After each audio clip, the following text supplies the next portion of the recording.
morning. We would take the closing arguments of the parties. I assume Mr. Governor, you will commence? Unfortunately, yes, my All Lord. right. My Lord, but before I start, my learned friend, as indicated, there's certain exhibits that he wishes to hand up. My Lord, as I indicated yesterday, we also intended handing up the TRC document. Unfortunately, I just received it now. I haven't had an opportunity to confirm that it is correct. With the leave of the court, my Lord, at tea, I will go through it and then I'll hand it in advance.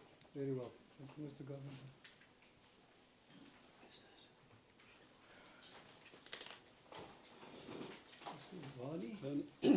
As the court pleases, my Lord, we do have a few exhibits to hand up. Yes.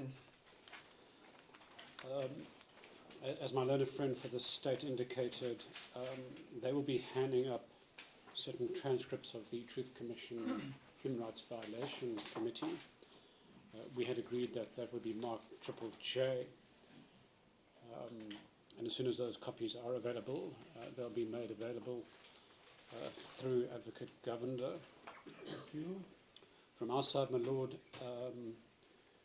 we want to hand up 3 exhibits. The first is an aerial image of a portion of East London depicting the Highgate Hotel and the 2 suspected Ascari bases.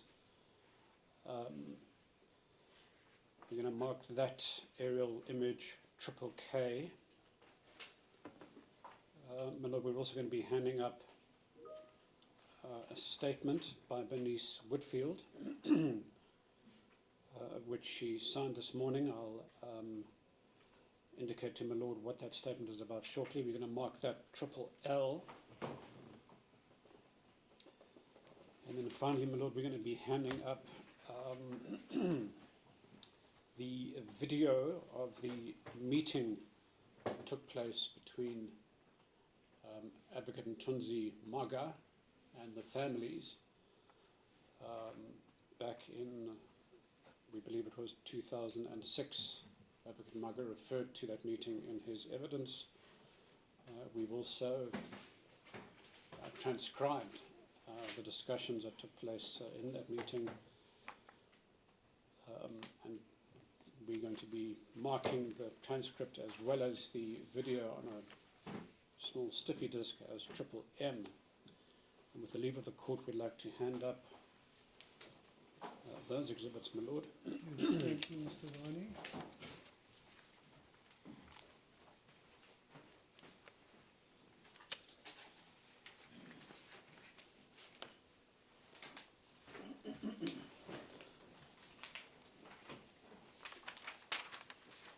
My Lord, if we could start with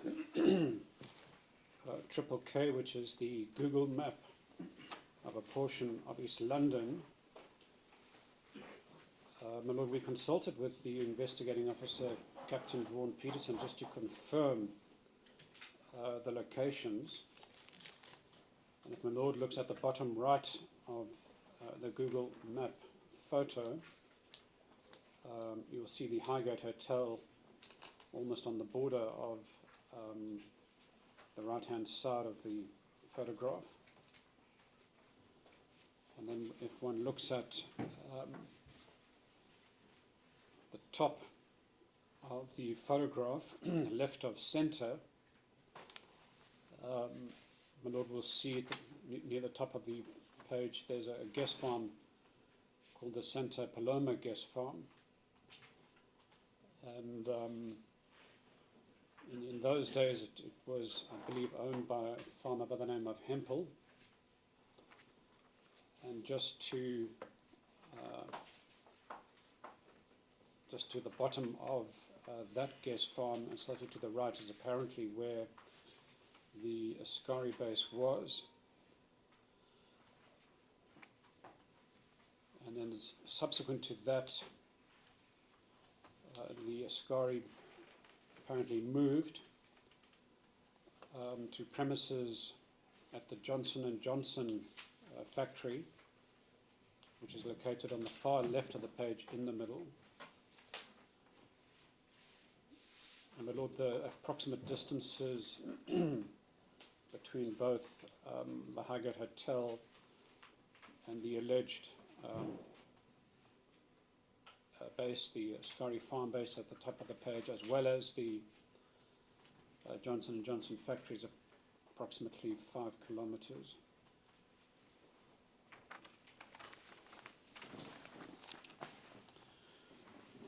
Look, we received a request from one of our clients, Bernice Elizabeth Whitfield. She had an encounter, my lord, on the 19th of June of this year, while she was in the parking bay of a local shopping centre, and she bumped into an individual by the name of Dave Toyd, somebody that she knows from the area. And in that encounter, Dave Toyd alleged that he knew this individual, Wayne Bezuidenhout, and that Wayne Bezuidenhout made various allegations in relation to the getaway car. This has been brought to the attention of the investigating officer, Vaughan Peterson. That's the exhibit triple L that we've marked.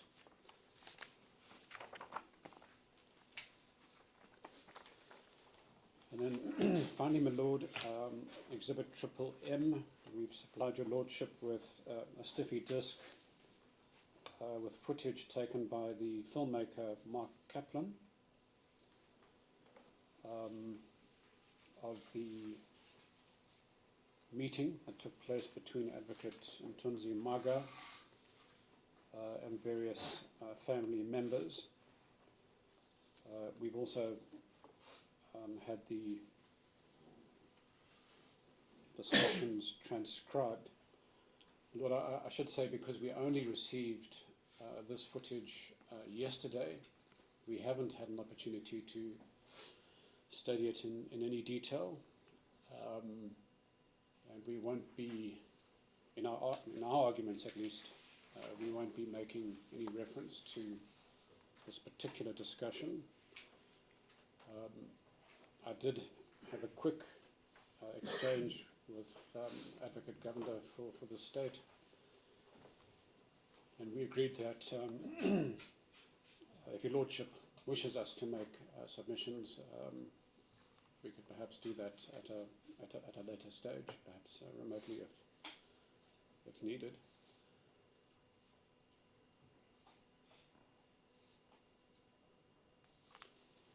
Lord, that concludes our exhibits for this morning. Thank you, Mr. Varney. Very well. So the 3 exhibits as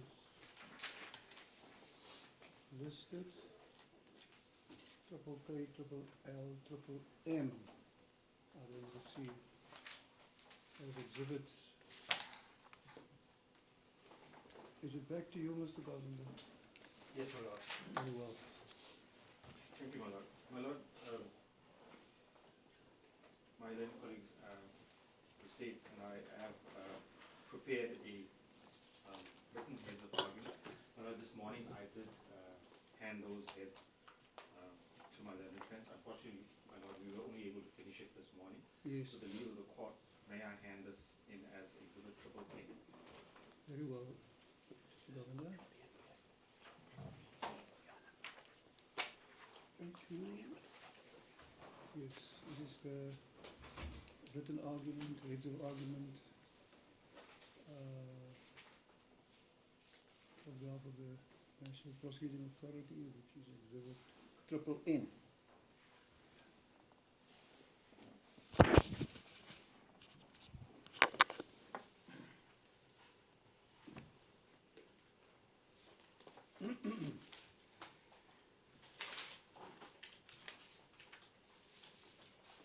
Thank you.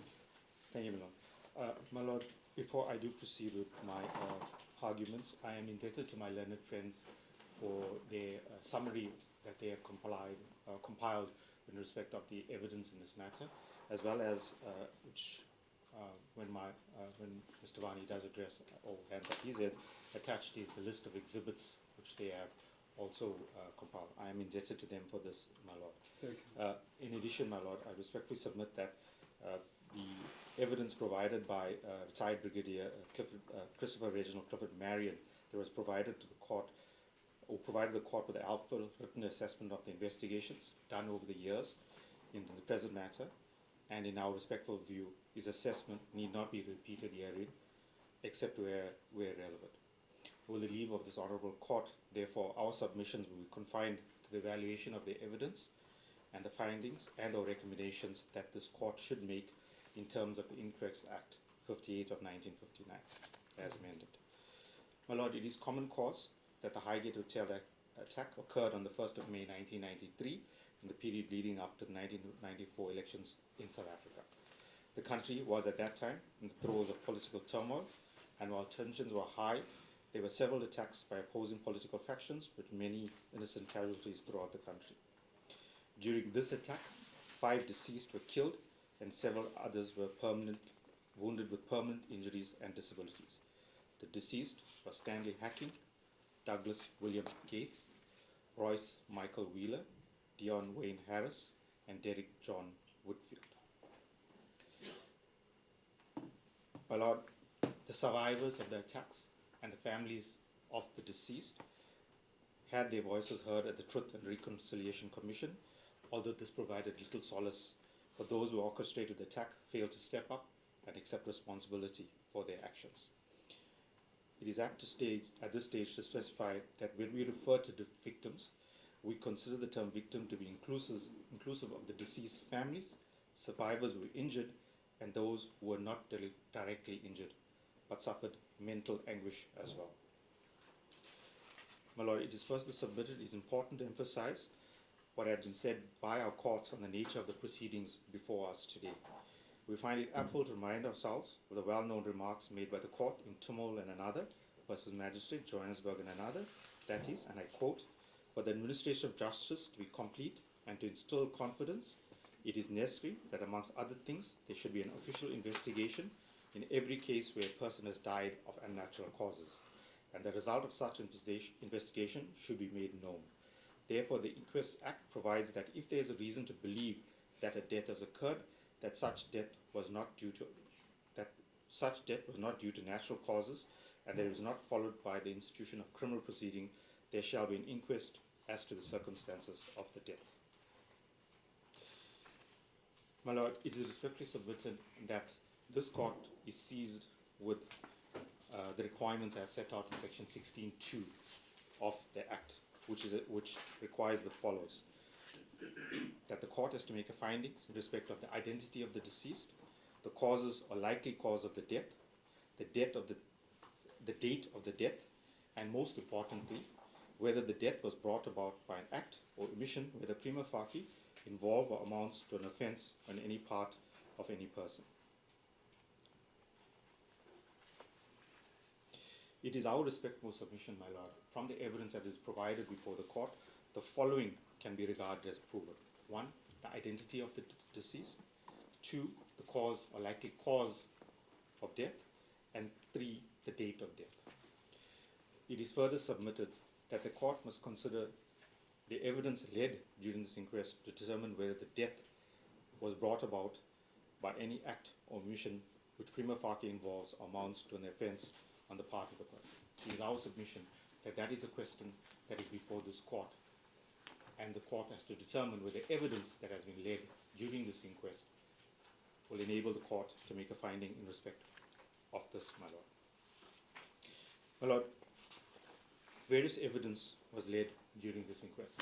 It included the submission of statements where witnesses were not called to testify for various reasons, either that they did not want to testify, that they were untraceable, or due to death.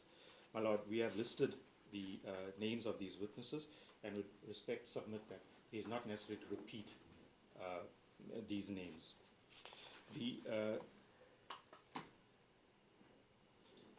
My Lord, the the statements that were submitted are summarized in our heads as well, too, and it's directly submitted that not be repeated as well.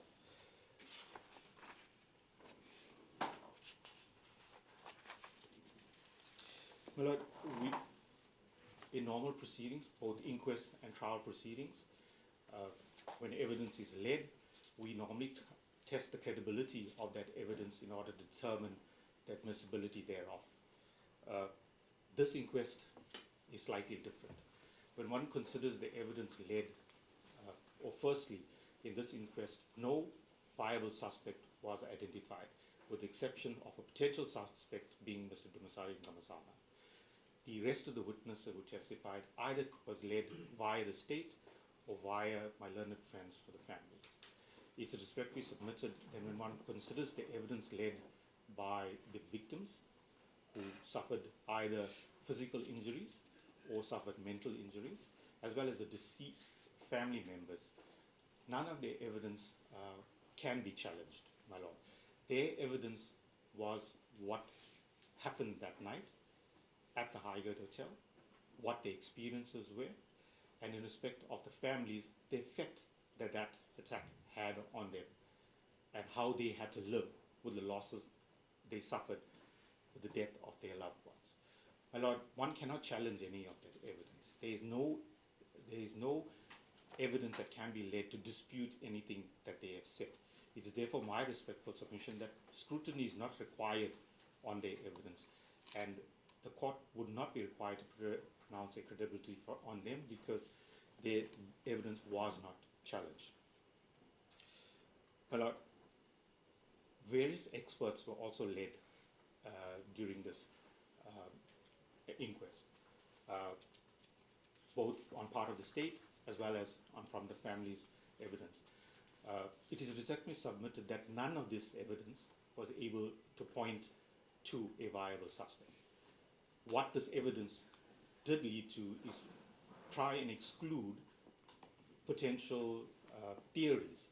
So where we would have, for example, a narrative that Upla was involved, evidence was led to indicate that the manner in which this attack was concluded or conducted did not match other Upla attacks. When it came to the weapons used, the manner, the precision in which the attack was conducted, it did not match Upla attacks. It is therefore my submission that the expert evidence did not actually point to a suspect, but merely excluded persons that could be regarded as suspects. Well, the inspection in loco that was conducted was able to allow the court to see firsthand what the scene, what the hotel looked like, and to place itself in that position. It is, again, I'm indebted to the attorneys at Cliff Decker Hofmeyer for the report that was conducted, that was prepared and ended up as Exhibit W. That set out exactly what was conducted during the inspection in loco. Well, with respect to the witnesses called by both the state and as well by the family, there were several witnesses called. Captain Peterson, who was what we would regard as Brigadier Marion indicated, the 5th investigating officer in this matter, he received this docket sometime in 2021, and he made his best efforts to try and complete as much investigation as possible to try and identify any potential suspects. It is clear when Captain Peterson testified and during questioning by my learned friend that there were several shortcomings in the initial investigations in this matter, and that the loss of statements, exhibits, and the lapse in time did not assist him in conducting a proper investigation, and did not assist him in trying to establish who could potentially be suspects in this matter.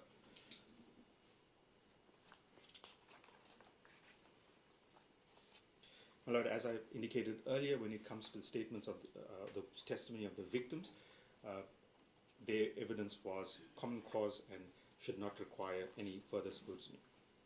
The same can be said with regards to the evidence of Mr. Lombard Mrs. Good and Bush. Mr. Lombard testified about his experiences that night, about his confrontation with he described as the 3 armed attackers, the fact that he fired at them and he believed that he struck them. My Lord, there's no evidence to gainsay what he testified to, and it is respectfully submitted that his evidence should be accepted. Mrs. Good and Bush testified regarding their experience in the aftermath of the Highgate Hotel and what they experienced. It's my respectful submission, my Lord, that there was nothing much that they, in respect of their evidence as well, that can be disputed. They explained their experiences, and there was no evidence to contrary regarding their experiences. My Lord, at this stage, I think it's important to point out it was evident when Mr. Good, Mr. Bush, and even Mr. Parker, when they testified, and Mr. Belling and Mr. Weber, how this attack affected them. I think it's also very important to note that even though Mr. Bush and Mr. Good were not technically victims of this, the fact that they had to remember with this 30 years down the line, the effect was very evident when they testified, the emotional effect on them. And I think that is very evident of what this attack had, not only on the victims, but people associated. And I would respectfully submit the same could be said with regard to the police officers like Mr. Venish and other first responders who would have attended the scene as well.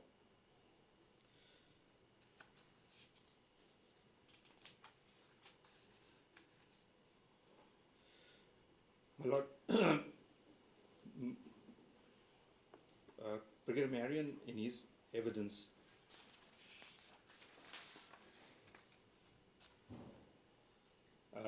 as indicated earlier, set out several shortcomings in the investigations and various narratives that were explored during this inquest. It is submitted that he set out in details the narratives and further explained the lack of evidence to prove any of their narratives. It is further submitted that the conclusions drawn by Brigadier Marion, that there was no evidence pointing to a suspect, cannot be faulted.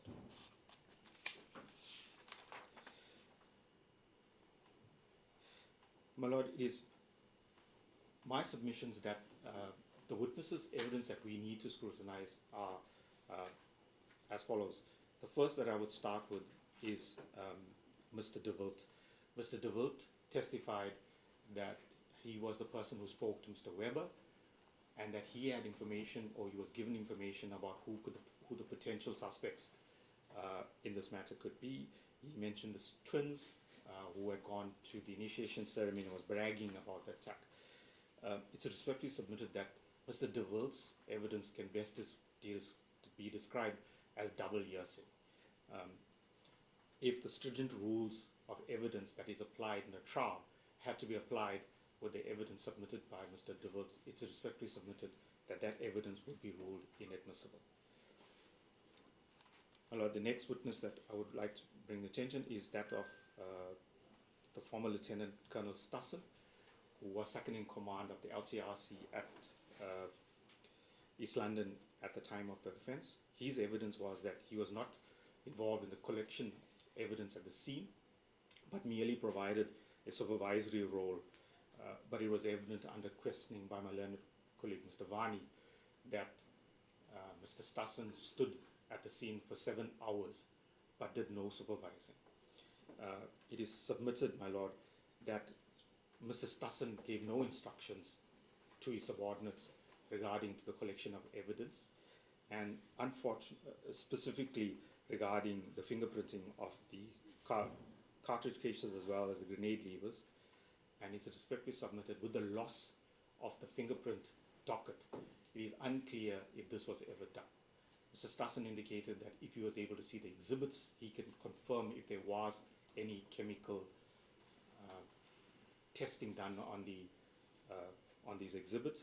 But my Lord, he never indicated to this court that on the day after the events, when he conducted the inspections on these reports, he either gave instructions that these fingerprints should be taken, or that it was actually taken or not.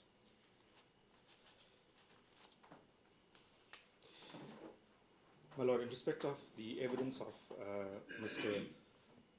the former police officers Rutters and Ruas,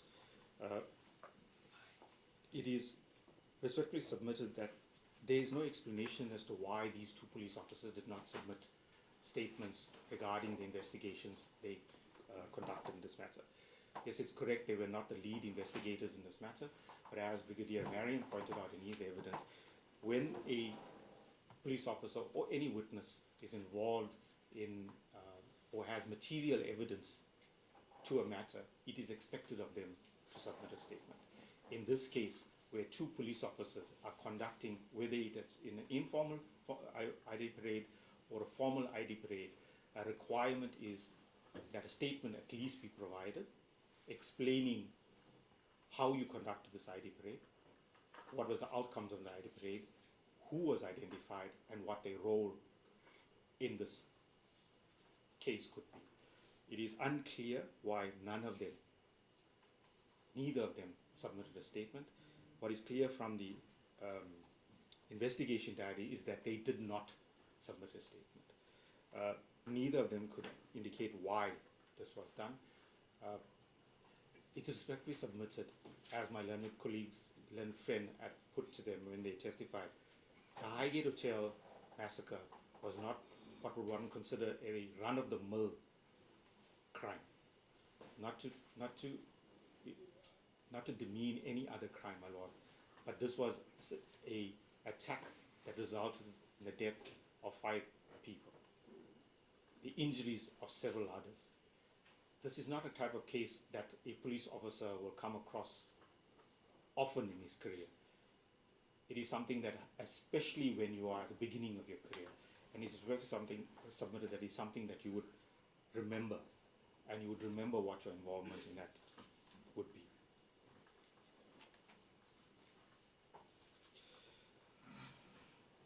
My lord, the next witness that I wish to deal with, or not witness, but the next person I would want to deal with is that of the former investigating officer, Captain Alts.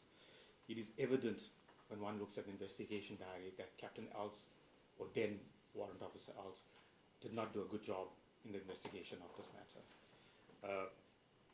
He was required or requested for a period of 2 years to send this docket to prepare the docket and send it for an inquest, and he failed to do so. His excuse for the majority of that was the statements were being typed, which just did not make sense. That it would take him 2 years to type statements, most of which is an easy exercise to do. It was obvious that he just failed to comply with the instructions. Blame should also be laid, obviously, to his commanding officers, who should have taken stronger measures to ensure that their instructions were complied with. Well, then we come to his interactions with the family after his retirement. As Brigadier Marion pointed out, and I'm in total agreement, it was extremely unethical for him to be involved in the private investigation of a matter where he was the initial investigating officer. And I say this because if somewhere down the line a prosecution could take place, his involvement after the fact could jeopardize any successful prosecution. He was a major witness in this case as the investigating officer, and for him to get involved after his retirement could have jeopardized a potential prosecution down the line. Well, then we come to his assertions to the families about the involvement of the Hammer unit and his so-called breakthrough in his case. It is obvious that when he requested this money from the family, his intention was not to assist them. My lord, I say this because if one considers what he told the family and what was told to the squad by Mr. Mullah Kwame, they wanted us to believe that this highly trained South African Defence Force unit prepared a structure in which they practiced how they were going to commit this offense. But 10 years after the attack, they left the structure lying outside Quebec and then formerly Port Elizabeth for any person to stumble on.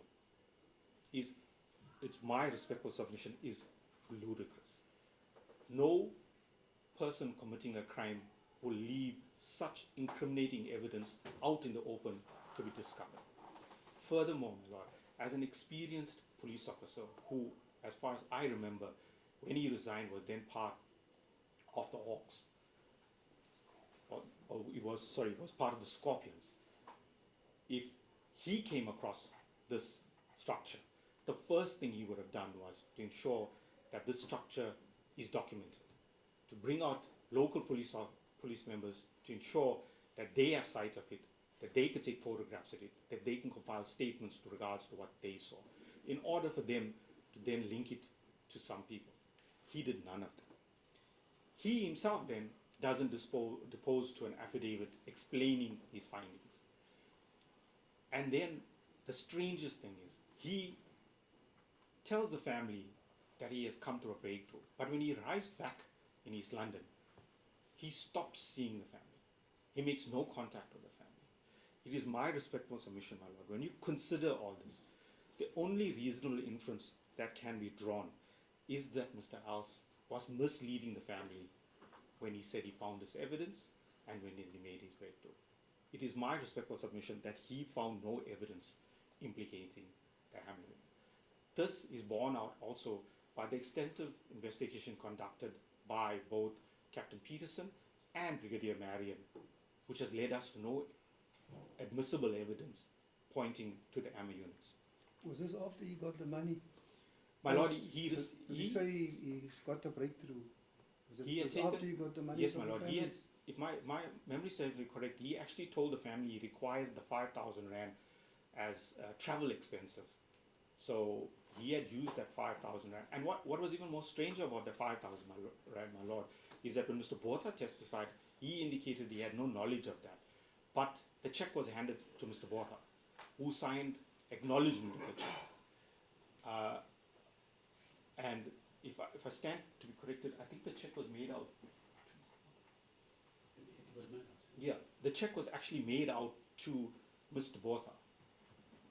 Even though Mr. Botha testified that Mr. Hals was actually helping the family out of his own and that Mr. Botha's investigative company was not involved, it made no sense that why then the check would be in the name of Mr. Botha. It was obvious that he was also part of this, and yet he had no files, he had nothing about what Mr. Hals was doing and what his communications were with his AMA unit or what he was communicating to the family. That in itself is very strange. Well, I think it's also important at this stage that we also, in my respectful view, the one person that we need to consider is that of Dumisani Ramazana.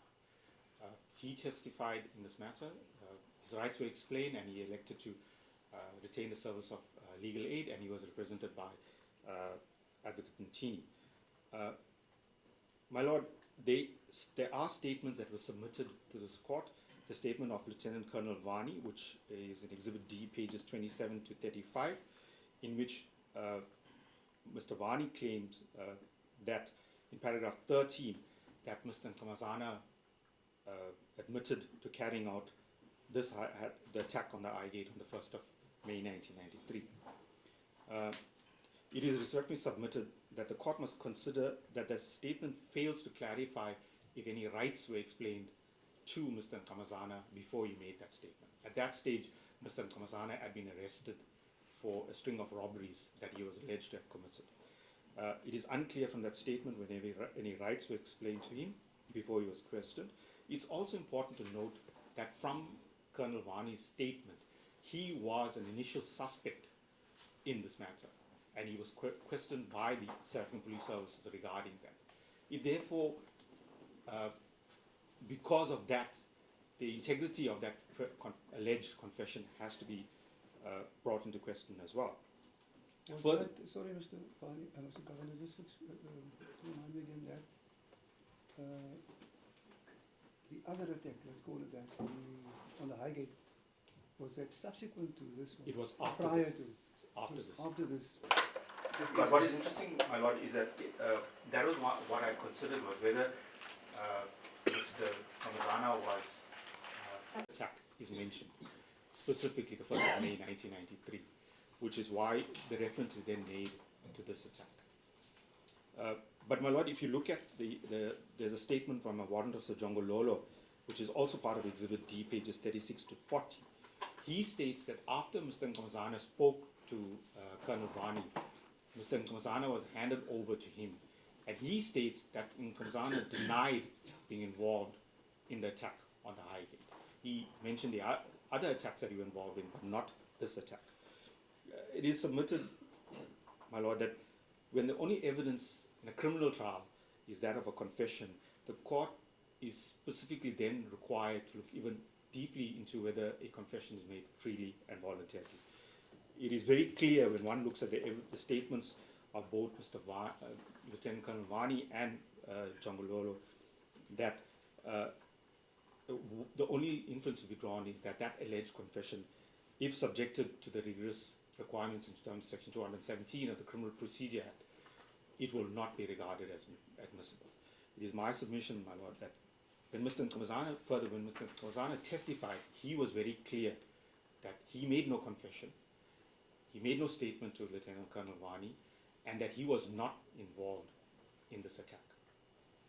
It is therefore my respectful submission, my lord, that one can accept that there is no admissible evidence to indicate the possibility of Mr. Nkosi being involved in this attack. My lord, we submitted that the following can be considered as proven facts. One, that the attack occurred on 1st of May 1993. Two, that 5 deceased were shot and killed during the attack.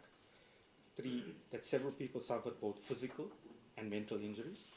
4, that the attack was carried out by at least 2 gunmen who wore balaclavas.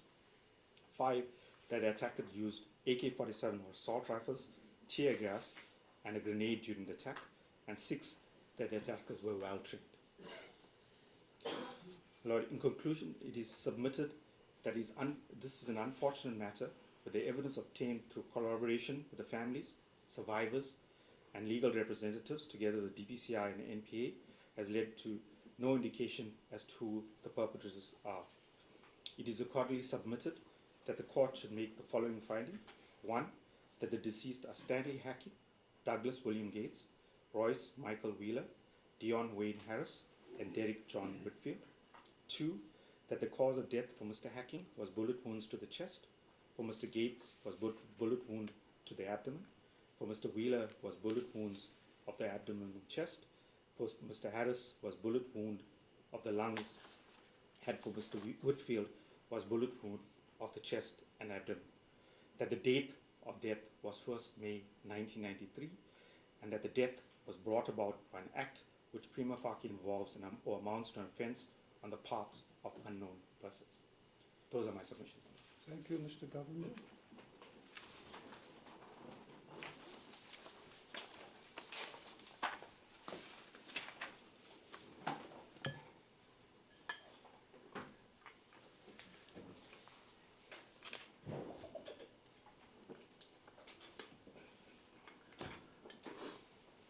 Mr. Vani? As the court pleases. My lord, with the leave of the court, we'd like to hand up our written heads of argument. Thank you.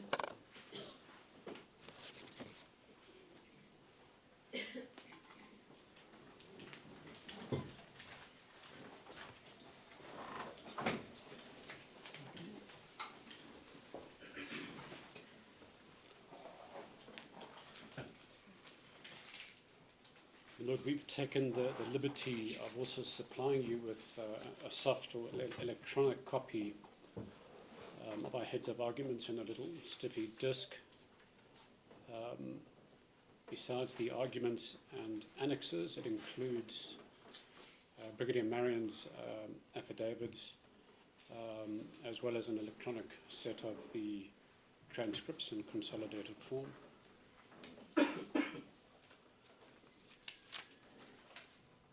Does that contain the summaries of the evidence? My Lord, we are still busy with the summaries of the evidence. We're still waiting a few outstanding transcripts, but we undertake to get those to you within the next few days. They're largely complete, but a few aspects are outstanding. Very well. So that you will also arrange to be available in electronic form. Yes, we will undertake to email that to your secretary as well as to our colleagues, and we'll also ensure that a hard copy is delivered to your chambers. Very well. Thank you.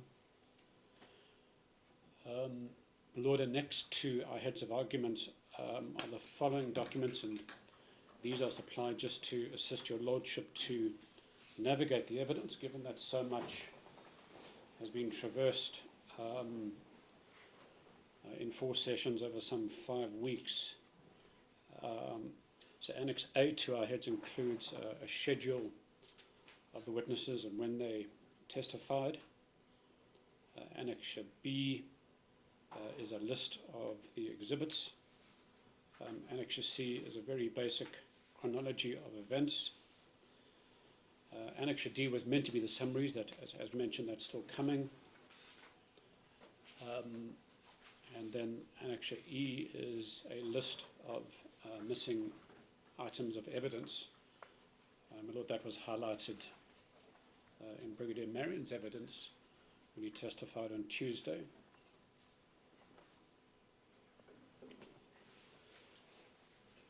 So, my Lord, we are in essential concurrence with the submissions made by Advocate Governor on behalf of the state.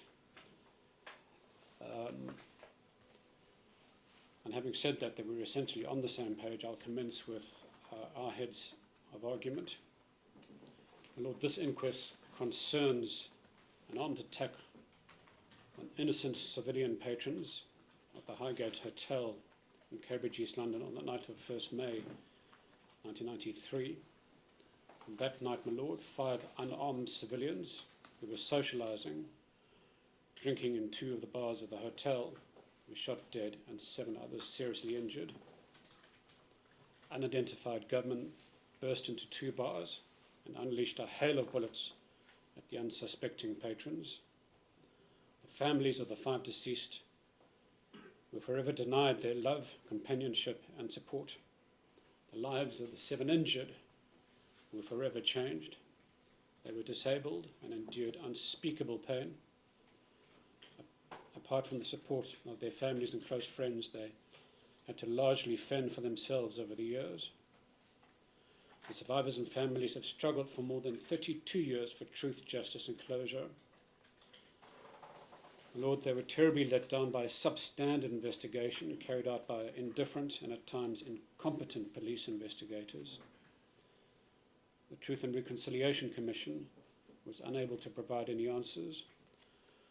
Nobody applied to the TRC for amnesty in this matter, and subsequently they were misled by unscrupulous individuals masquerading as investigators, claiming to have solved the case when they had not.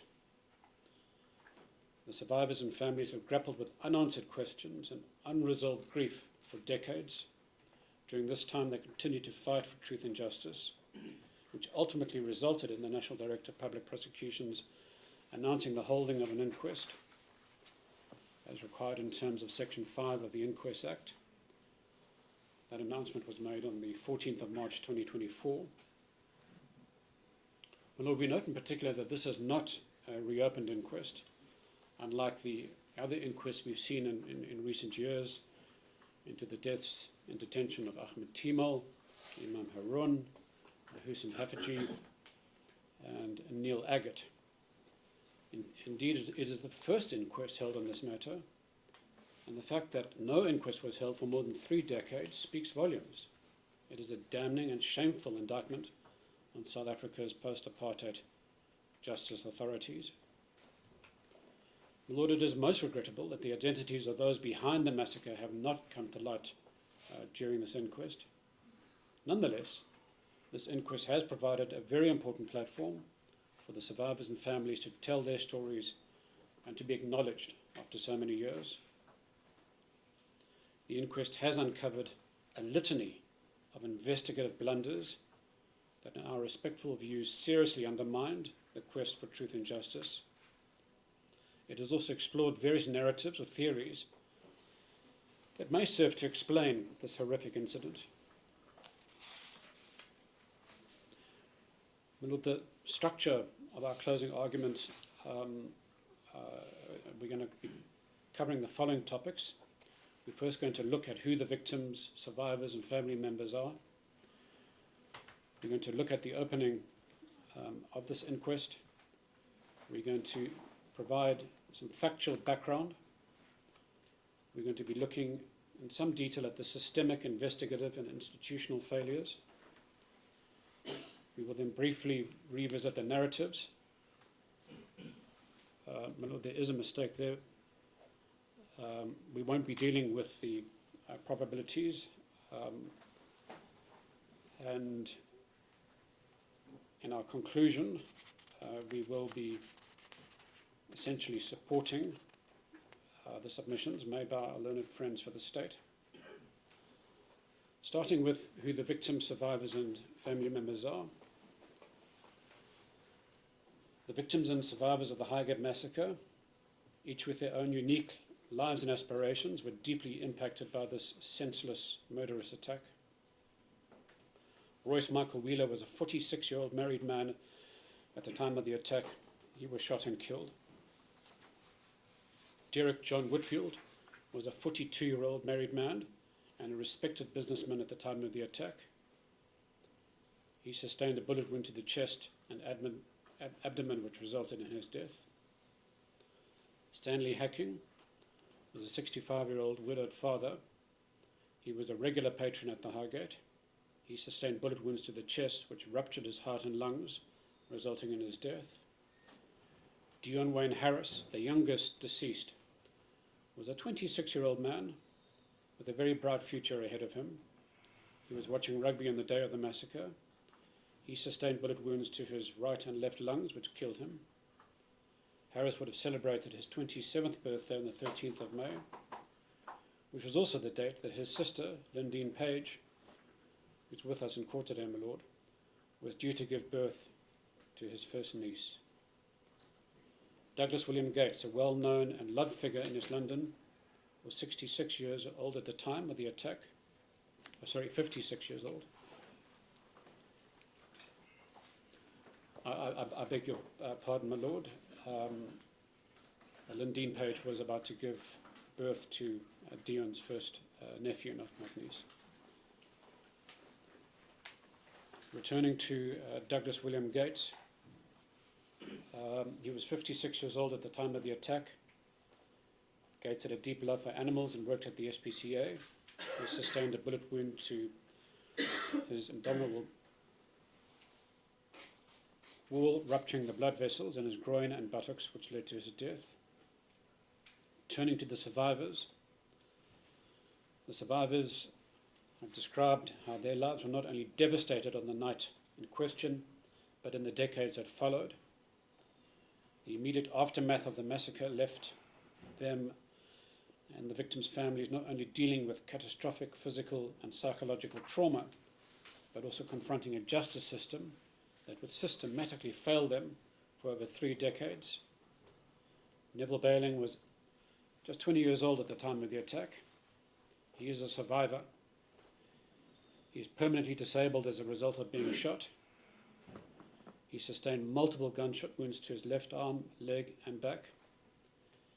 He never worked again after the attack and endured more than 50 surgeries, developing sepsis and suffering multiple instances of heart failure due to anesthesia. His life has been one of physical suffering and emotional trauma, compounded by the lack of justice. He testified in this inquest. Carl Andrew Weber was 37 years old at the time of the attack. He is another survivor who continues to live with emotional and physical scars. He was at the ladies' bar at the hotel when the gunman opened fire.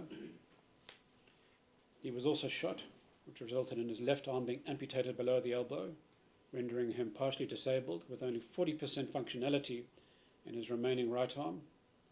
This led to the loss of his job, home, car and relationships. Carl Weber also testified in these proceedings. My Lord, I should say that survivors like Bayling and Weber, notwithstanding their suffering over so many decades, they really have displayed remarkable fortitude and courage over the years in their will to survive and make something of their lives, and to struggle to find justice and truth, not just for themselves, but for the other family members as well, and to give meaning to the lives of those who were lost on that night.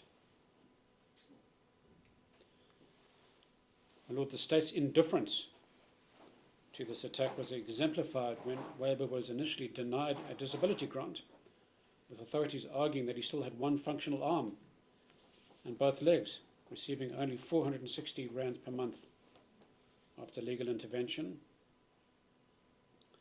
Another survivor, William Freddie Bayling, was 45 at the time.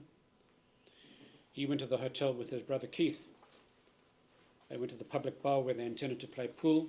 He was shot in his low back, which resulted in serious injuries. He's also been in and out of hospital ever since the attack.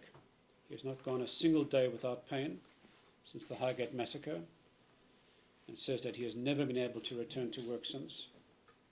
Megan Nadine Boucher was 22 years old at the time of the shooting. She was present with Weber, Doreen Rousseau, and Douglas William Gates. While sitting at the old ladies' bar, she was shot in her right leg, which resulted in serious mental and physical injuries. Nkosinati Alfred Gonsi was a barman at the hotel and on duty on the night in question. He was 30 years old. Nkosinati was sitting behind the bar counter when gunmen opened fire, which resulted in a gunshot wound to his right leg. Although he survived the attack, he has since passed away.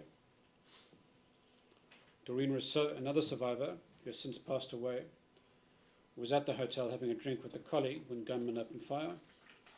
She was 57 at the time of the shooting and sustained injuries as a result of being shot in the leg. Finally, Charles John Boddington was 40 years old at the time and sustained serious injuries in the attack. Turning to the family members, my Lord, all those family members of those killed and injured have suffered deeply. Nadine Page is the sister of Dion Wayne Harris. She was 25 years old and pregnant with her first child at the time of the attack, which resulted in the untimely death of her brother. Page has fought to keep the story of her brother alive and to demand accountability. Her advocacy reflects the resilience of the families who have had to endure the burden of living without loved ones, losing their solace and support.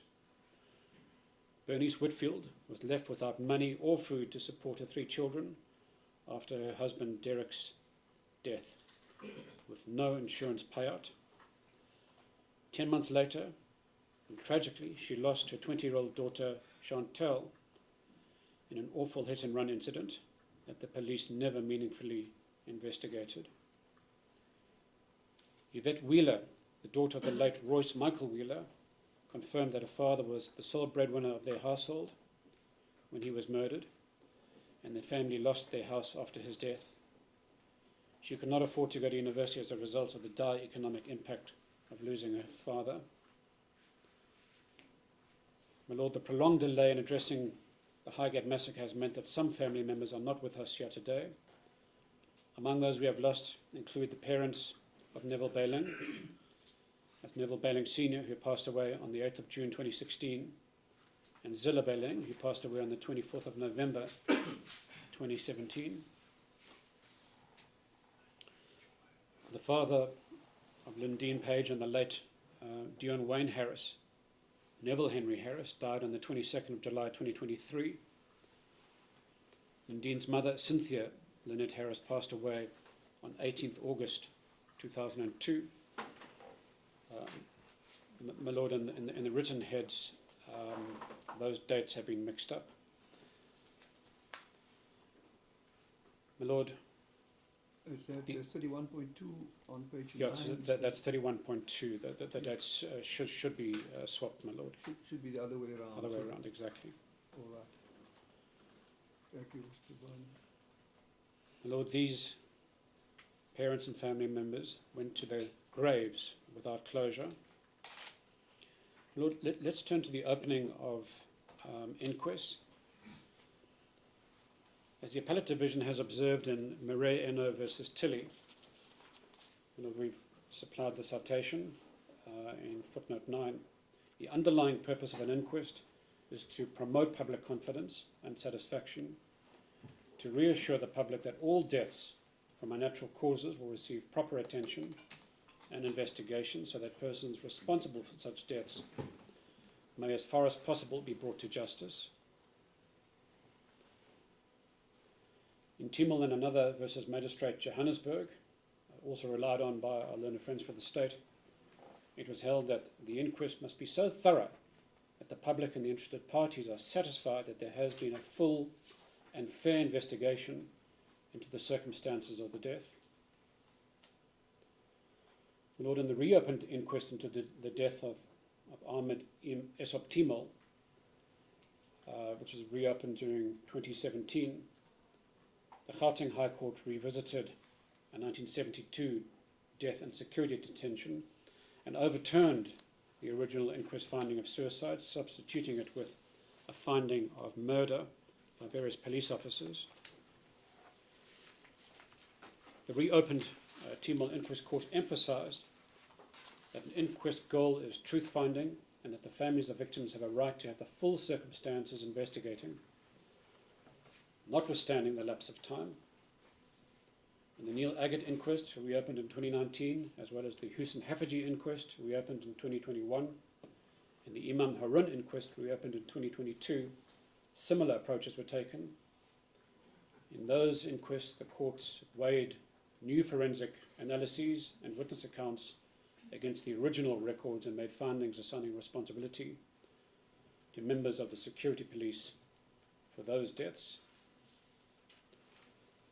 My Lord, at the end of inquest proceedings and in terms of Section 16, Sub 2 of the Inquest Act, this Honourable Court is required to record a finding as to the identity of the deceased persons, the cause or likely causes of death, the dates of death, and whether the deaths were brought about by any act or omission, prima facie involving or amounting to an offence on the part of any person.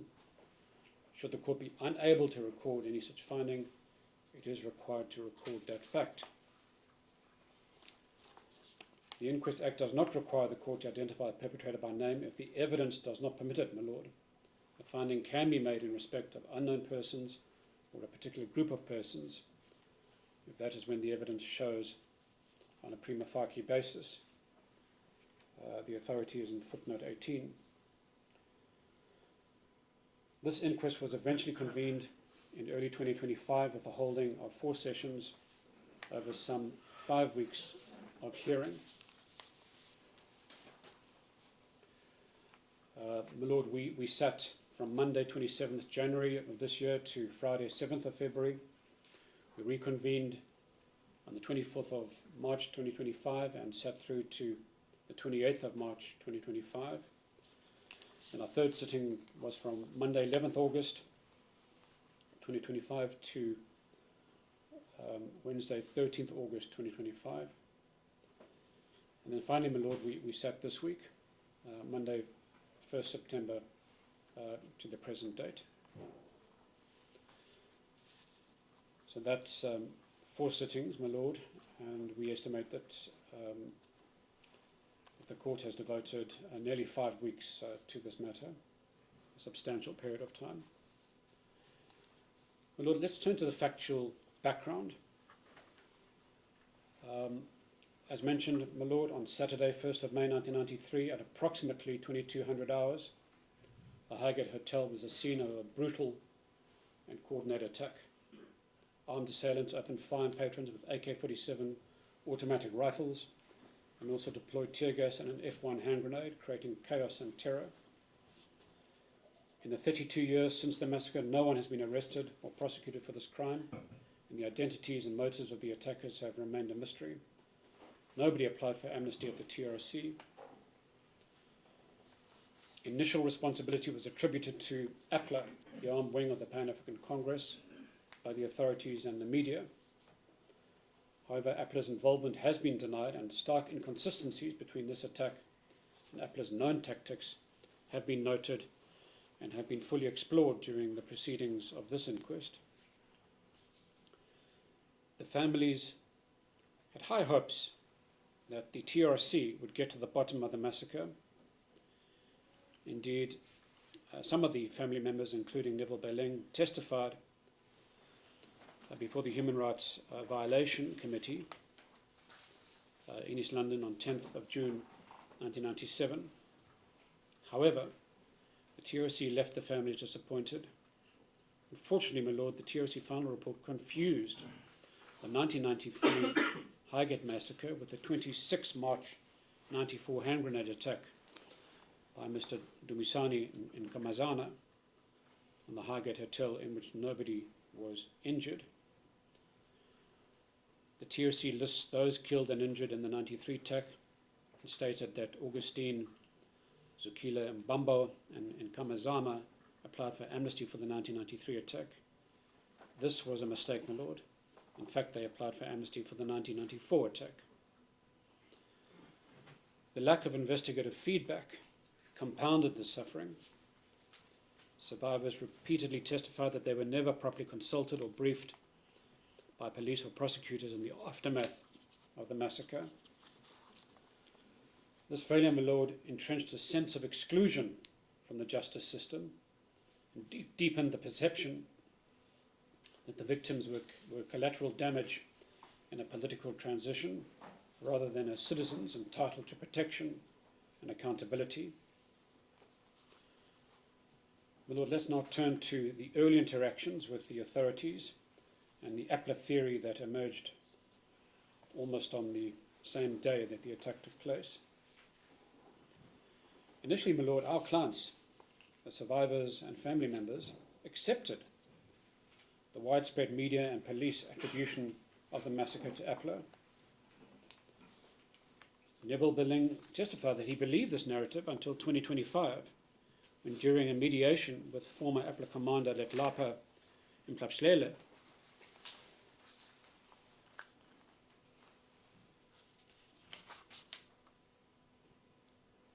yes. Sorry, my lord, I'm told that instead of saying 2005, I said 2025. I should have said 2005. Yes. So at that mediation, Belling and the other survivors and family members were told that the attack did not match APLA's operational style and that a third force might have been involved. This revelation fundamentally altered the survivors' view of the Highgate massacre and catalysed the formation of the Highgate United Group. And their main aim was to seek a coherent investigation from the authorities. Carl Weber described in his testimony the profound psychological impact of learning that the accepted or dominant narrative might be false. He described how some of the survivors, when they felt insecure or threatened, actually received personal protection arranged by the Pan-African Congress and Mhlapslele. Such support was not forthcoming from the South African police services. My lord, that also serves to explain why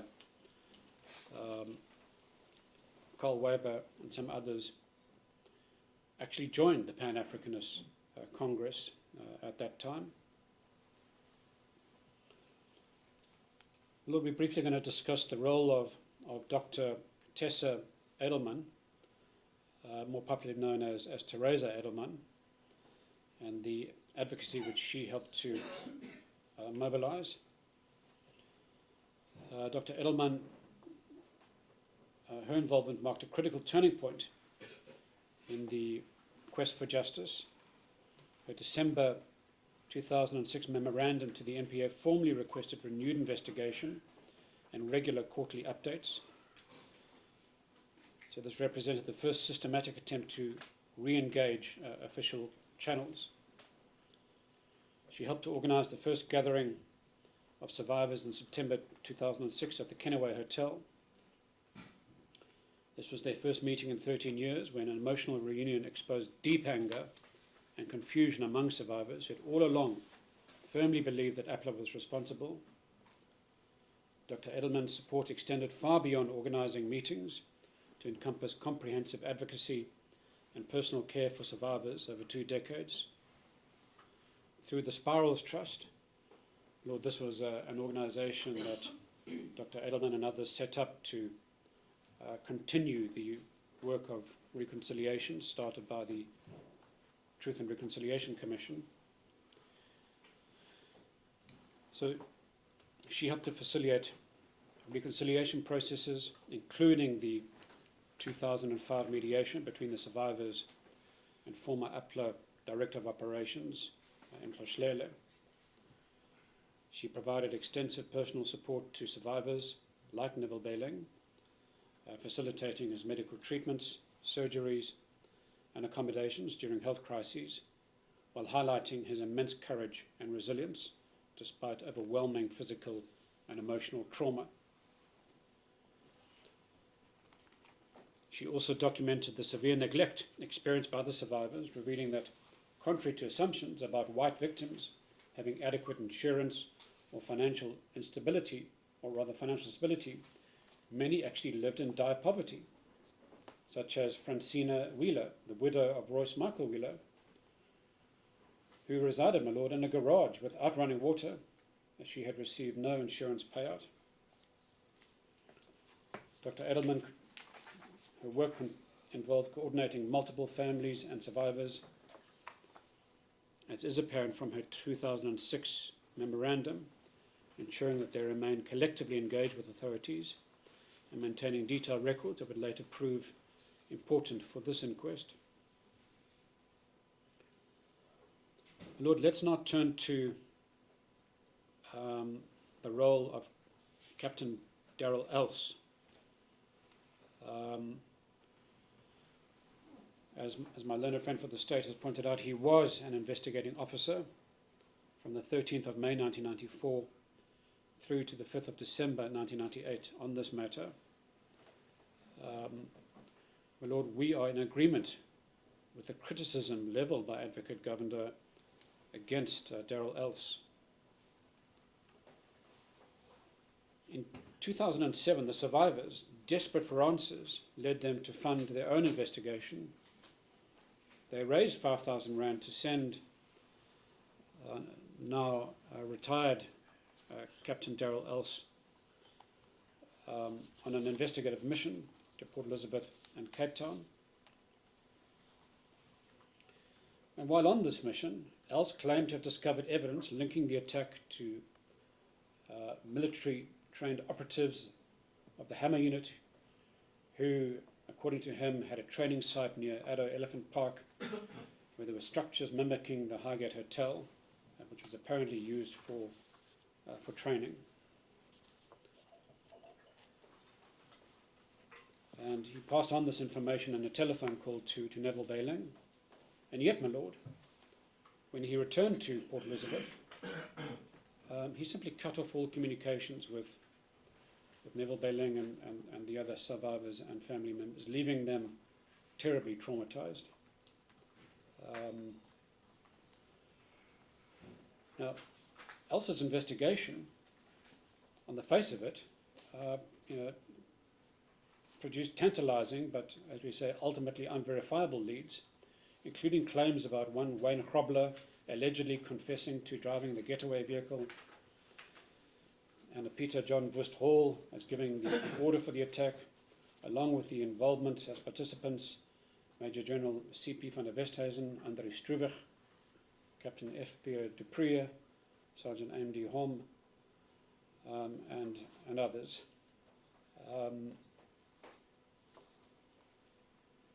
This supposedly explosive information was relayed to this honourable court through the testimony of Frans Swele Molokome, who was on the mission with Else and supposedly heard all this evidence.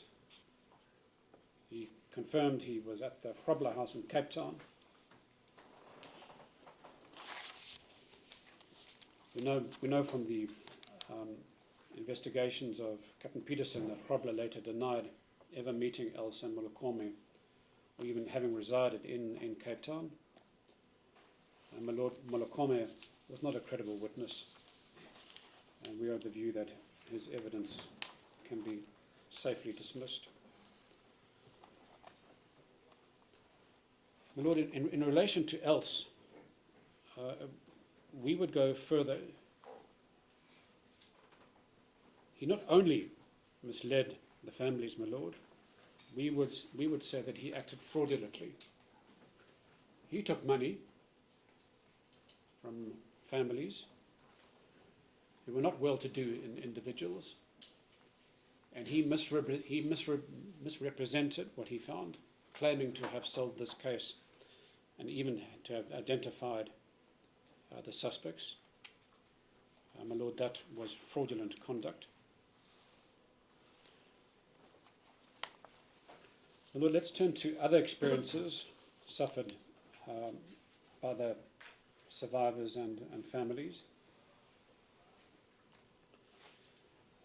There was the mysterious 1995 shooting at Neville Bailing's home, where automatic gunfire narrowly missed his cousin, and police later claimed the recovered projectile was just a piece of metal. Police never got to the bottom of that shooting. And Dean Page also recalled what she suspected was phone tapping in 2010, when she and Bailing noticed strange noises and echoes on their calls before a meeting which was due to happen at the Highgate Hotel. According to Bailing and Page, when they attempted to report their concerns about phone tapping to the Cambridge police station, Colonel Stephen Durant refused to take a formal statement, citing fears for his own safety and family, and advising them to slip their statement under his office door after hours. Now, Mr. Durant did testify before this inquest court. What is interesting, my Lord, and I believe significant, is that neither in his statement nor his testimony did he deny that that is what he said. He simply stated it was so long ago he could not remember. And my Lord, we are of the view that this court can safely prefer the version of the survivors over that of Mr. Durant. His claim of not remembering this at all is simply not believable.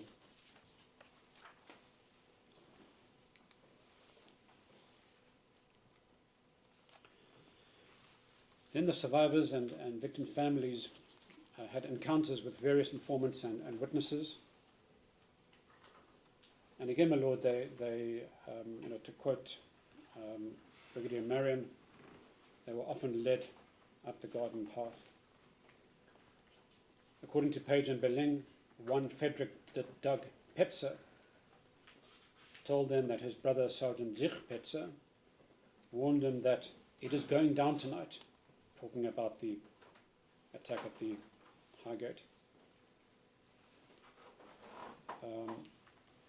Frederick Doug Petzer, known as Dirk Petzer, claimed that his brother phoned him from a payphone inside the Highgate Hotel to say it has gone down, it has happened, minutes after the Highgate massacre had taken place. Captain Peterson records that Petzer claimed, when Peterson interviewed him, that when he spoke with Bailing and Page, he was intoxicated, although Petzer himself denies saying this. Further uncertainty arose from a chance approach to the family by Edward Bayman Lombard, who testified yesterday. This encounter took place at Morgan's Bay during a private ceremony to scatter Dion Harris's ashes. According to Lindeen Page, Lombard claimed that he had been with Harris during the Highgate massacre, had pushed him down when the shooting started and returned fire at attackers. But Lindeen was concerned about the randomness of his sudden appearance, the sudden coincidence of him being at the private family event, and that raised suspicions. And over time, the family and survivors have reached out to try and piece together fragments of information. And my Lord, they had to do this because they were not being assisted by the authorities. There was simply no coherent investigation to act on their behalf. So they reached out on Facebook and on online platforms such as Mixit, and they received an anonymous digital tip in 2012 on Mixit, which claimed to possess footage of the attack. Neville Baling forwarded this information to the police, who obtained the necessary Section 205 search warrant. They executed a raid on the property where these tapes were apparently held, and regrettably nothing related to the Highgate massacre was found. They simply found mostly pornography. Carl Weber testified about a former intelligence operative, one Alan Douglas Elsden, who had reached out to him. Carl Weber recounted that Elsden said he had served in the SAP Crime Intelligence since 1973 and later worked as a private investigator. Although under cross-examination, he admitted that he had actually been a member of the security branch and indeed had been involved in the torture of at least one security detainee, my lord. Elsden volunteered theories about planning, authorship and targeting of the operation, and in a subsequent call with Weber's attorneys, Paige Winfield and Cliff Decker-Hoffmeyer identified two men, one deceased, as supposed suspects based on a source he called Henny, an individual by the name of Hendrik Lowe, who refused to reveal what he knew when approached by Attorney Winfield. In messages which were put up in Exhibit B, these are screenshots of Weber's conversations with Alan Elsden, which were attached to Carl Weber's affidavit. Elsden dismissed suggestions that ballistic experts were posted to Cape Town as nonsense, and insisted that the Highgate Hotel, as opposed to the Orange Grove Hotel, was the intended target, and opined that the attack was a bright idea from someone higher up and had been rehearsed in detail. Roland Parker testified that Alan Elsden contacted him via Facebook Messenger on the 30th of January 2025 during the first sitting of this inquest. And this transpired after Elsden had seen a video of the inspection and loco posted on Facebook. Elsden demanded secrecy from Parker and cautioned him not to inform Baling or Dr. Edelman or the legal teams. Elsden asked him to send reports on the daily court proceedings and to confirm whether the Hammer unit had been mentioned. He then passed on various articles about the Hammer unit to Parker and claimed that that unit was dangerous and still active. And my lord, we heard from Alan Elsden, who testified before your lordship. And again, my lord, we believe that his various claims can be easily dismissed, and he should be regarded as an unreliable witness. My lord, I'm told that it's now 11 a.m. and might this be an appropriate time for the tea adjournment? Thank you. Yes, Mr. Varney. Can I ask counsel to approach me in chambers before we reconvene?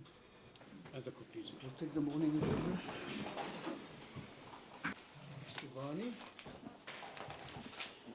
As the court pleases. Well, Lord, we're now going to turn to a very important feature of our arguments, dealing with the systemic failures in the investigation.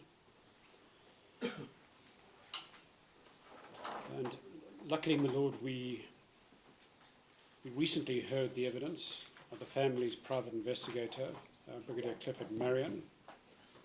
And my Lord will recall from his testimony on Tuesday a litany of investigative lapses and blunders that he set out. And if I may quote Brigadier Marion, he testified that certain of these shortcomings amount to gross negligence on the part of the responsible authorities. And he said this was notwithstanding the involvement of certain senior and experienced police officers.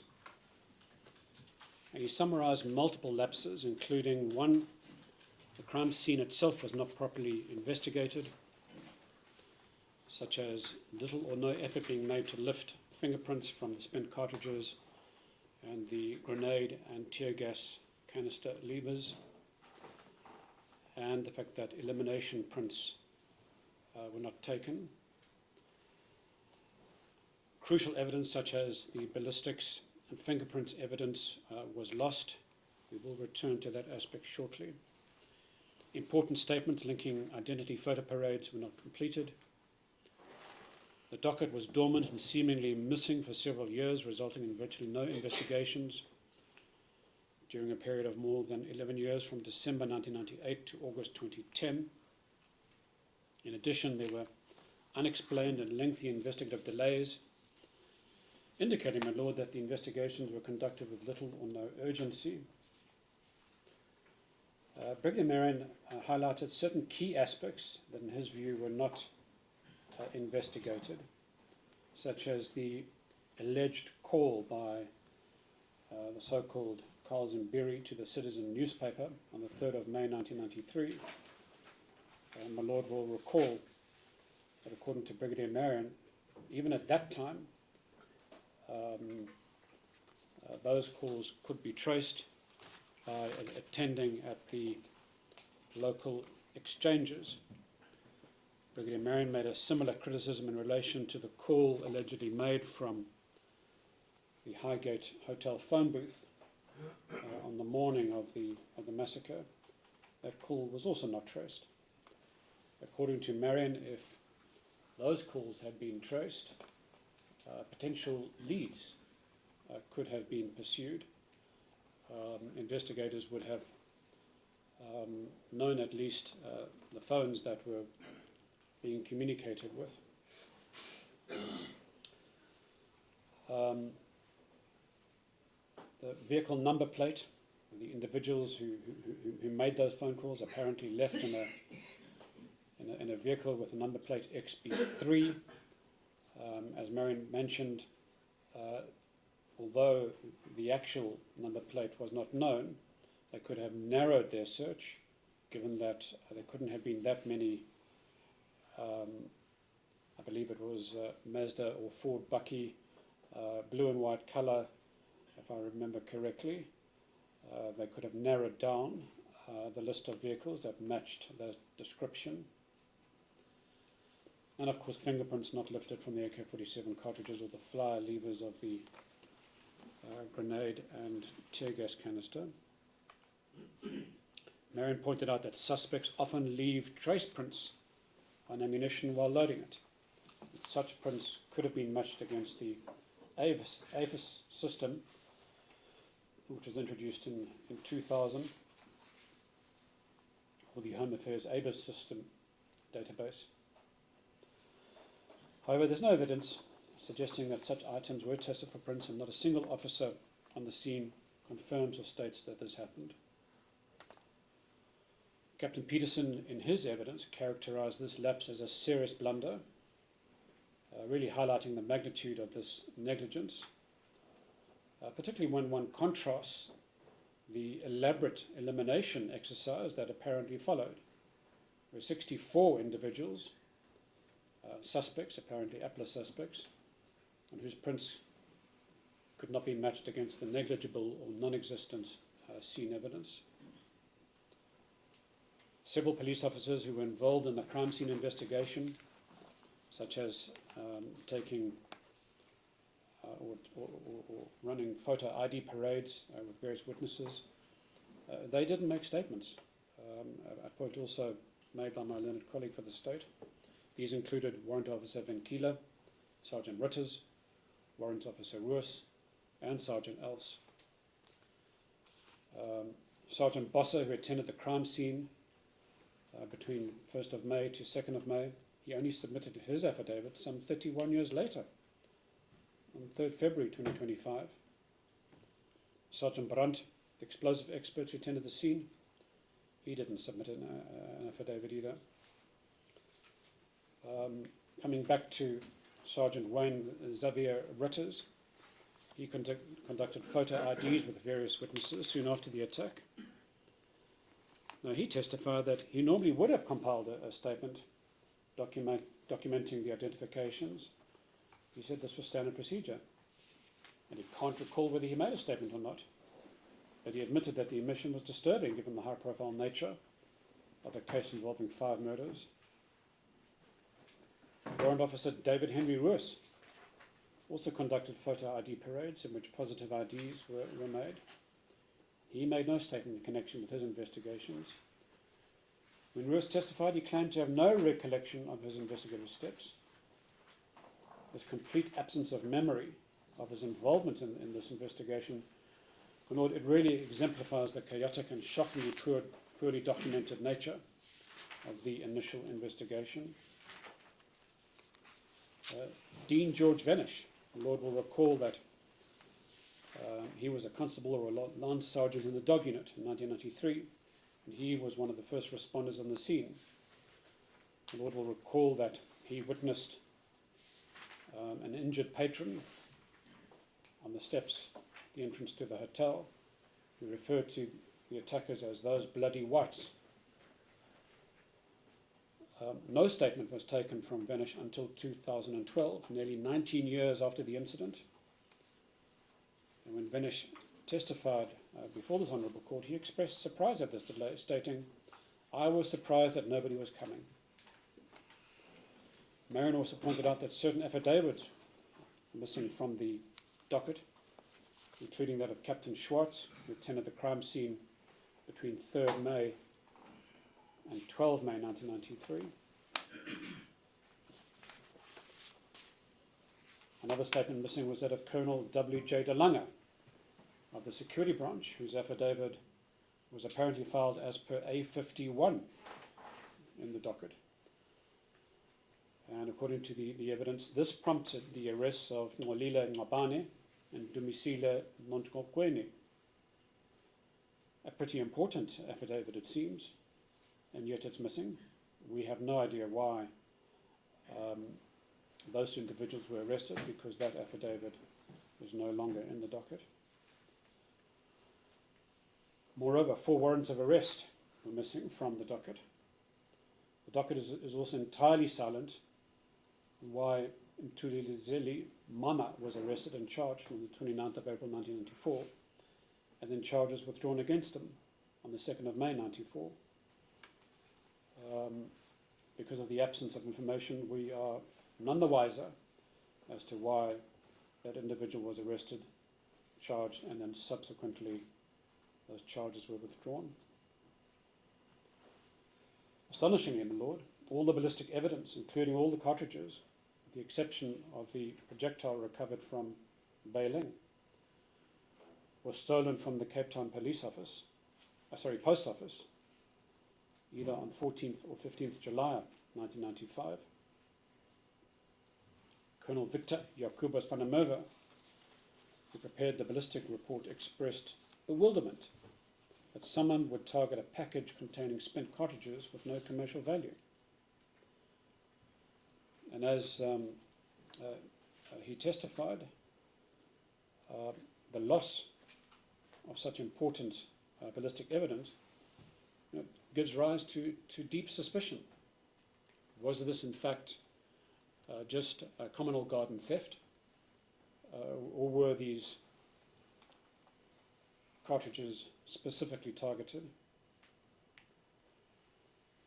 The loss of the cartridges prevented them from ever being uploaded to the Integrated Ballistics Identification System, which was introduced in 1997, thereby permanently closing the possibility of linking any recovered weapons to the massacre. According to Brigadier Marin, in his experience, it was never standard procedure to send important exhibits by post. Marin asserted that it was standard procedure to protect the integrity of the chain of custody by hand delivering exhibits to forensic science labs, and yet that did not happen in this case. My Lord Marin concluded, and I'm going to quote from his statement,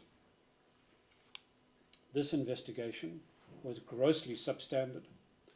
But for these blunders, this investigation may have solved this brutal crime, particularly if forensic evidence had been properly collected, safeguarded, and tested. Such gross incompetence inevitably gives rise to a deep suspicion on the part of the survivors, families, and members of the public that the investigation was designed to fail. I fully understand the sentiment." Lord, we're now going to drill down a little deeper into some of these aspects, starting with the fingerprint debacle. A consideration of the forensic examination of the crime scene reveals serious failures in basic evidence preservation and collection, especially in relation to fingerprints. And these lapses fundamentally compromised the investigation from its inception. My Lord, we heard from Johannes Frederik van Deventer du Plessis, the SAP's crime scene photographer, who arrived at the Highgate Hotel at approximately 2200 hours 40 on 1st of May 1993. He testified that he was also a fingerprint expert. He confirmed that prints should have been taken from critical pieces of evidence, including the tear gas canister and grenade levers and the cartridges. However, he did not know or could not recall whether that was done or not. The fifth and current investigating officer, Captain Peterson, conceded that a failure to lift prints would be a terrible blunder, emphasizing that fingerprinting should have been a basic investigative step, particularly given the gravity of a case involving 5 fatalities. Captain Kelvin Cecil Swartboy, a SAPS fingerprint expert who examined archive fingerprint evidence from the Highgate scene in January 2025, he acknowledged significant gaps in the original forensic examination, including the failure to fingerprint the 56 AK-47 cartridges and the levers mentioned, stating that if he had conducted the crime scene investigation, he would have fingerprinted these items.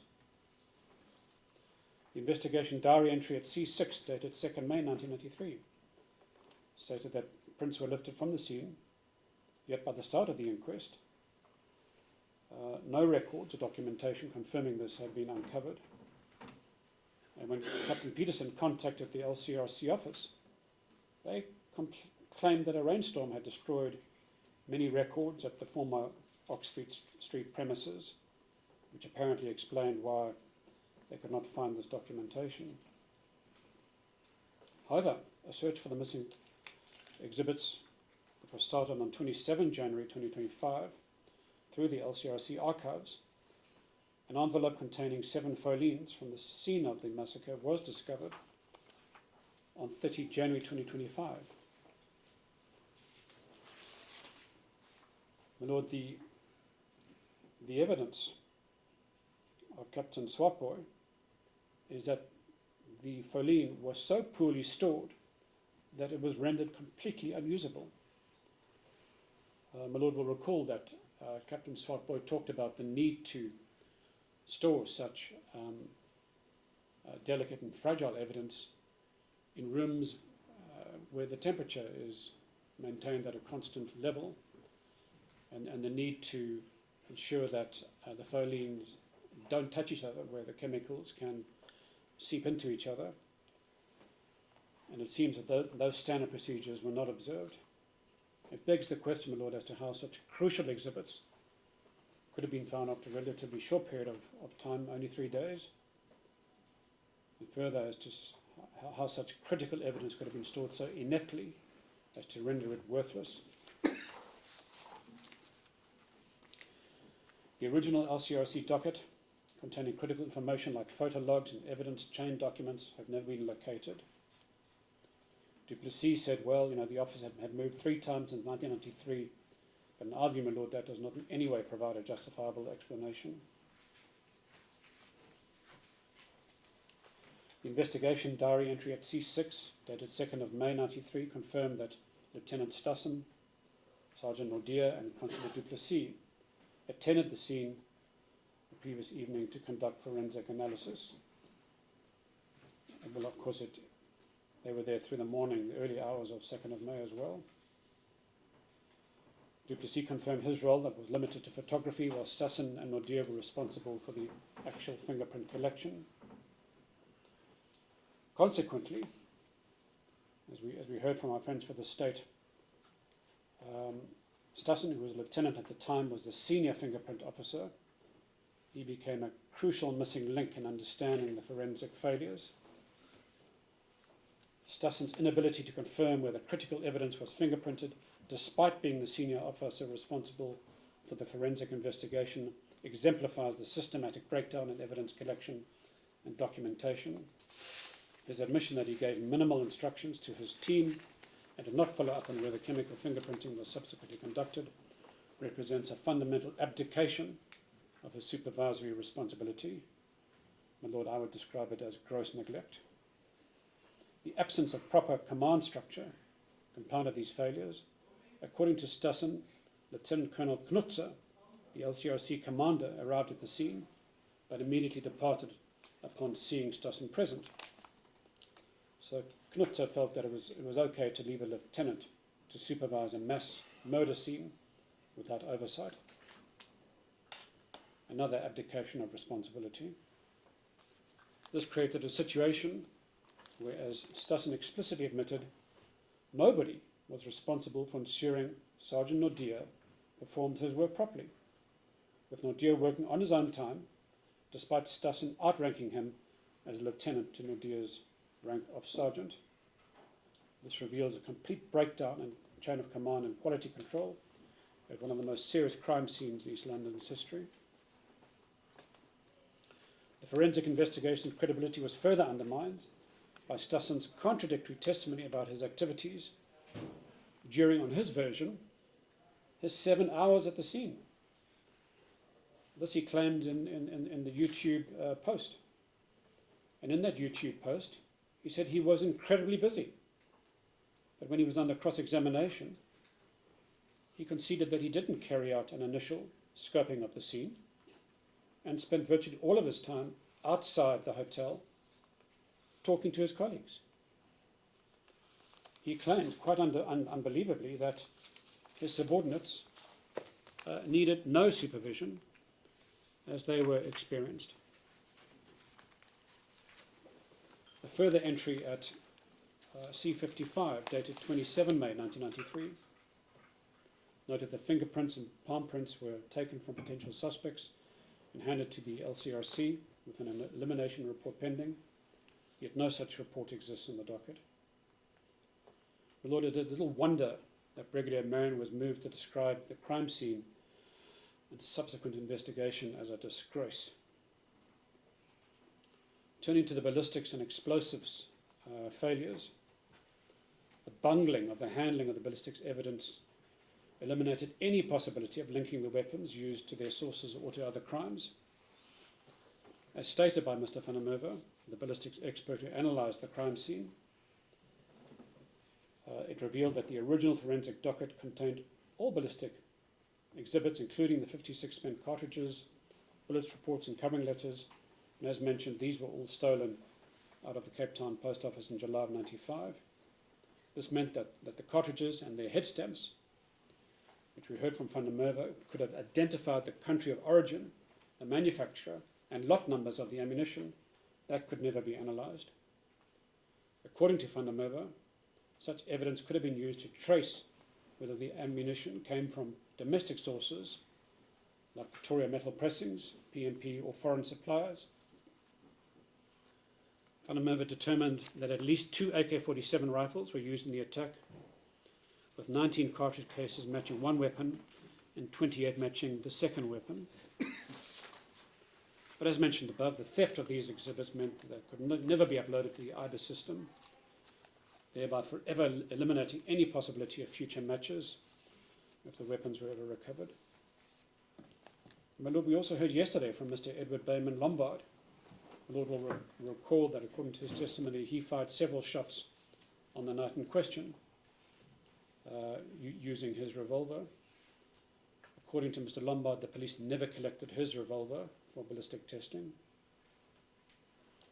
The explosives evidence was similarly mishandled, with critical identification opportunities lost. Mr. Charles Jurgens Nordier, the ammunitions expert called by the families, he identified the tear gas grenade as locally manufactured by Swartklip's products and primarily used by the police and selected army units, while the hand grenade lever was consistent with the Soviet F1 or RDG series grenades. My Lord will recall from the evidence of Brigadier Marion, who put up various extracts from the amnesty testimony of Eugene de Kock, that such Soviet-made weapons had been brought down to East London and used in various operations by the Askaris in this region. Despite these items possibly bearing fingerprints, Duplessis confirmed that no prints were taken from either the tear gas canister or the grenade metal levers. Van der Merwe's crime scene observations documented approximately 30 bullet holes in the public bar area alone, with 7 in the passage leading to the ladies' bar, 7 in the open arms bar, and 3 fired from behind the bar counter, possibly from civilian return fire, and that we believe to have been the revolver used by Mr. Lombard. Van der Merwe's analysis of the ladies' bar where 4 victims died noted the complete absence of bullet marks on walls or ceilings, which he interpreted as indicating the assailants' bullets found their targets with unusual accuracy and proficiency, suggesting either semi-automatic fire or controlled bursts rather than full automatic spray, typical of untrained operators.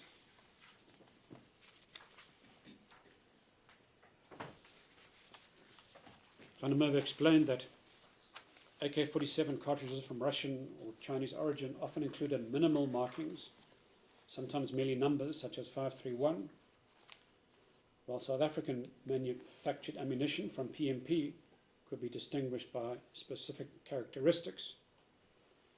Upon examining photographs of the crime scene, he observed unusually shiny cartridge cases that could possibly have indicated local PMP manufacture. But without the physical exhibits, these assessments remain speculative, and Van der Merwe declined to make assumptions in this regard. The explosive evidence pointed to military or police sources. Nordier's expert analysis determined that the CS tear gas grenade was manufactured by Swartklip's products, later absorbed into Rheinmetall Denel munitions, and distributed through SAP central depots or military depots such as in the R, Naboomstraat, Kempdorp, for controlled distribution to trained personnel. The hand grenade component, specifically the UZRGM fuse flow lever, was identified by Nordier as Soviet manufactured, typically smuggled into the country from Soviet bloc states. Nordier's examination of blast damage at points X, Y, Z, and A1 in the photographs of the scene was consistent with an RDG-5 grenade, which is classified as an offensive grenade with more so-called explosive power, having 100 grams of TNT compared to an F1 grenade's approximately 60 grams of TNT. So he compared that with the F1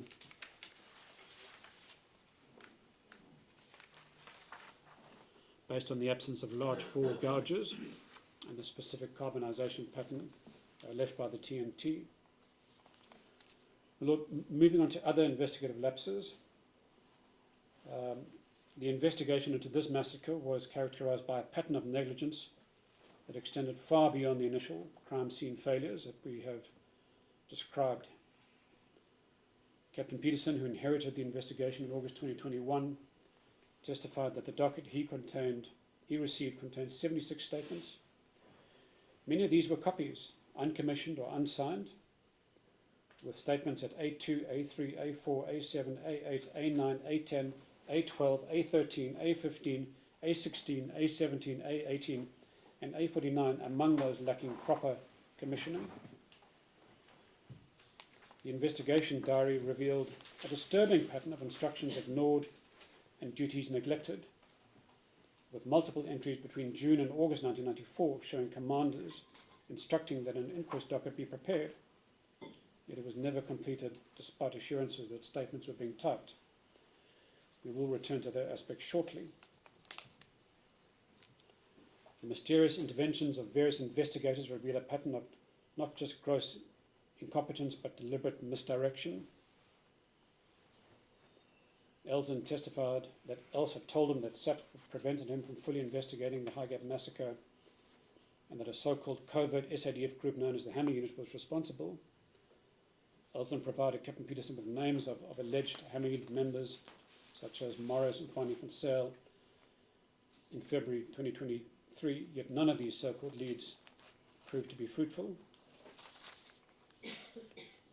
The investigation's treatment of APRA-related evidence reveals selective blindness. We've already referred to Dumisani and Kamazana, who was convicted for several offences, including the separate 1994 Highgate attack. But he explicitly denied involvement in the 1993 Highgate massacre and rejected various claims that he had admitted responsibility as not true. That aspect was also dealt with by my learned friend for the state. More significantly, Letlapa Msashlela testified unequivocally, the Lord will recall that he was head of operations for APLA, that APLA was not responsible for the May 1993 attack, listing multiple reasons why it was inconsistent with APLA operations, such as, the attackers in this case wore balaclavas, which APLA typically did not do. In this case, tear gas was used. APLA had never used tear gas in their operations.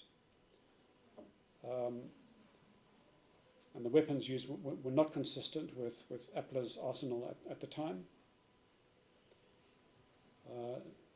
Mr. Sile emphasized that all APLA operations during his tenure were meticulously documented and archived, but no records existed of the May 1993 Highgate attack, despite extensive state raids which seized virtually all APLA archives held in Umtata and Masiru. And Lord, returning to the question of the failure to hold a timely inquest, and this really is one of the most troubling aspects that emerges, the extraordinary delay of 32 years in holding the first inquest in this matter, despite the legal requirement that an inquest be held whenever someone dies from unnatural causes and no criminal trial ensues. No inquest was convened in 1993 or the years thereafter. Section 5.2 of the Inquest Act requires that a magistrate shall ensure that an inquest is held when deaths occur from unnatural causes and when there is no prosecution, as in this matter, and yet the families had to wait more than 3 decades for this inquest to be established. The inquest diary shows that Captain Ian Swartz repeatedly instructed between June and August 1994 that an inquest docket be prepared, yet these directives were systematically ignored by Els and others without explanation. Captain Peterson confirmed that despite the legal requirement and that we've referred to above, no inquest was convened between the massacre and earlier this year. When the docket was forwarded to the Attorney General's office between November 1994 and January 1995, astonishingly, it was returned with no recommendations for further investigation, effectively abandoning this matter. And all this represents a cynical failure of the justice system. As a result of these failures, the burden of seeking justice fell entirely on the traumatized survivors and bereaved families who were forced to become their own investigators while struggling with severe physical disabilities and psychological trauma. And indeed, my Lord, they they fell prey to unscrupulous individuals who pretended to be cracking the case when they were not, and as mentioned, misled and defrauded them. The families were subjected to what Dr. Edelman characterized as repeated cycles of false hope. The docket's transfer to the TRC created a hiatus in the investigation, with Captain Peterson confirming that during this period no police officer actively was working on the case, since the docket was apparently not in their possession.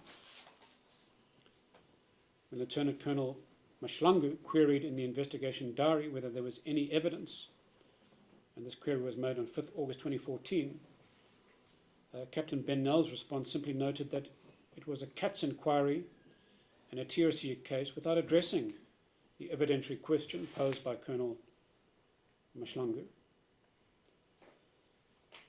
The 32-year delay, combined with the state's abdication of its investigation duties and the burden placed on traumatized survivors to pursue their own justice, represents not merely a procedural failure, but a fundamental breach of the constitutional promise of dignity and justice for all citizens.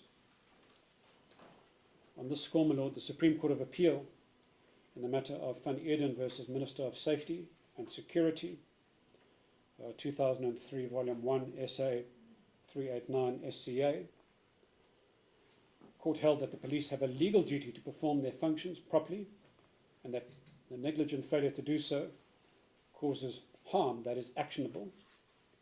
The 32-year delay in holding an inquest in this matter, combined with the systemic failures documented here, far exceeds mere negligence, my Lord. It enters the realm of fundamental dereliction of a constitutional duty. My Lord, turning to the political interference, which has been referred to on a number of occasions in this inquest, and recently in the evidence of Advocate Mthunzi Maga earlier this week. This inquest has also touched on the broader context of why so many apartheid-era atrocities, including the Highgate Massacre, were not pursued by prosecuting authorities following the winding up of the TRC.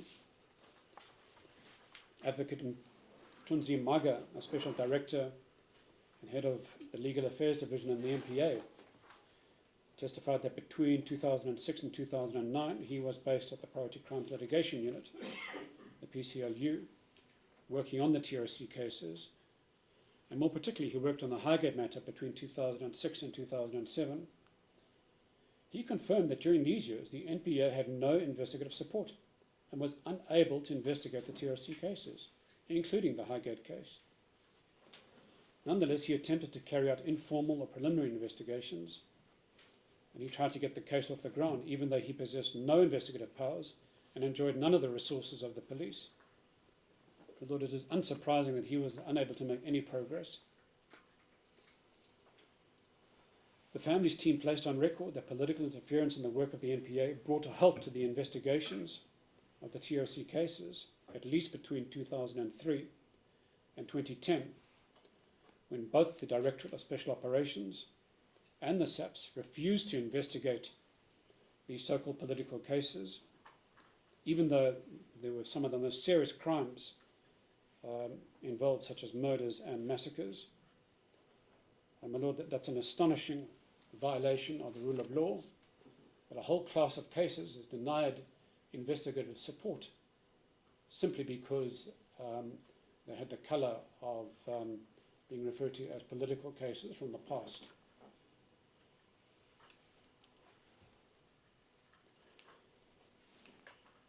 Indeed, the court was informed that the families of the Highgate victims, along with 22 other families of apartheid-era crimes, have recently initiated litigation against the South African government seeking constitutional damages and a commission of inquiry into the systemic suppression of these cases.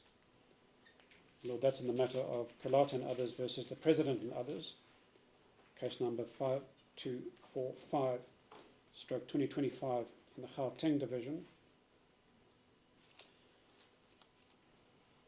My Lord, as a result of that litigation, the President earlier this year promulgated the establishment of a commission of inquiry into these allegations, and Judge Kempepe has been appointed to head up that commission.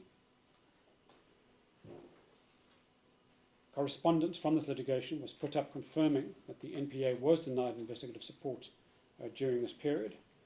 My Lord will recall that yesterday we put up a bundle of correspondence under Exhibit III, 10 pieces of correspondence involving letters and memoranda. My Lord, we now turn to the narratives or theories behind the Highgate massacre. Lord, since nobody applied for amnesty for this massacre and no one with real inside information has come forward, we sadly have no identifiable suspects in this matter. We are simply left with several narratives or theories that might serve to explain what happened on that night. However, my Lord, we have to point out that there is no hard evidence to sustain any of these narratives. My Lord, Louise Flanagan, in her report, Attack on the Highgate Hotel, the Eastern Cape Context, Lord, that's Exhibit JJ, she noted that the Highgate was not an armed robbery. There does not appear to be any evidence that this attack targeted an individual over a personal grievance. This attack appears to be political violence, carried out at a time when political violence was being used to whip up support for certain groups, encourage fear, and encourage anger towards other groups during a crucial time of negotiations and transition. My Lord, earlier this week, we had the benefit of hearing the expert evidence of the private investigator, retired Brigadier Marion, and he explored 5 possible narratives: the Appler narrative, the Hammer Unit narrative, the disgruntled patrons narrative, the Scaris narrative, and the false flag narrative. Lord, since that evidence is still fresh in our minds, given that Brigadier Marion testified just on Tuesday, and we've spent a great deal of time exploring the plausibility of these 5 narratives, we're not going to burden these heads by repeating those submissions, but we do incorporate paragraphs 71 to 119 of Brigadier Marion's affidavit into these heads of argument. And my Lord, we have supplied Brigadier Marion's affidavit on the stiffy disc that is part of your court file. So, my Lord, this now brings us to our conclusion.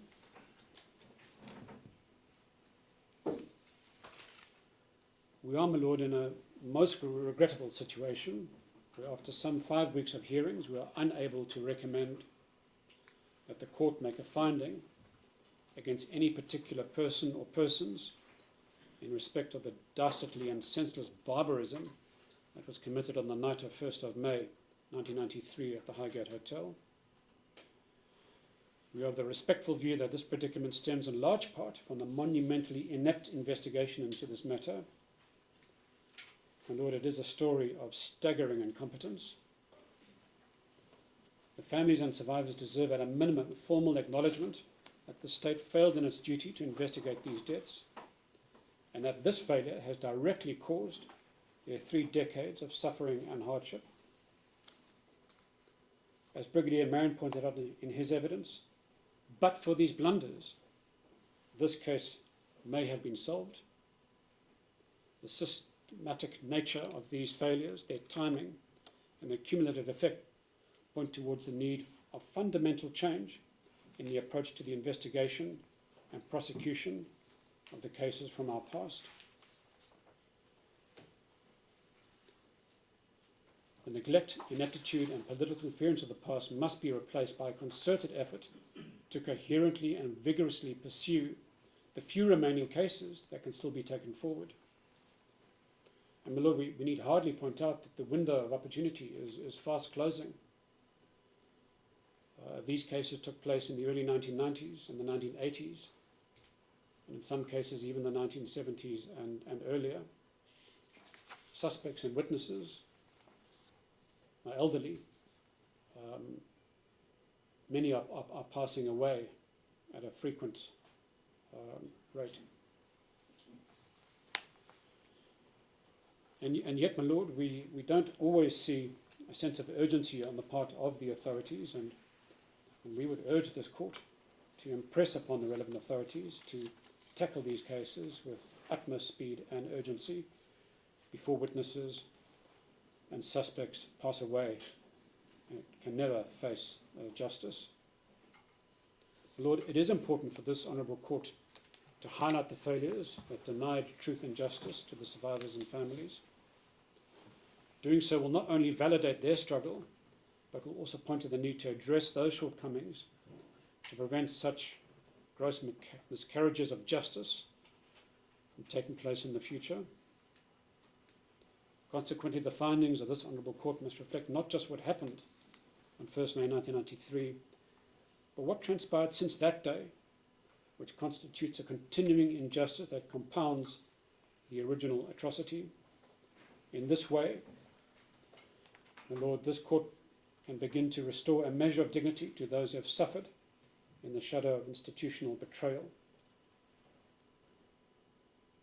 My Lord, the words of the survivors and family members echo through these proceedings as an indictment of systemic failure.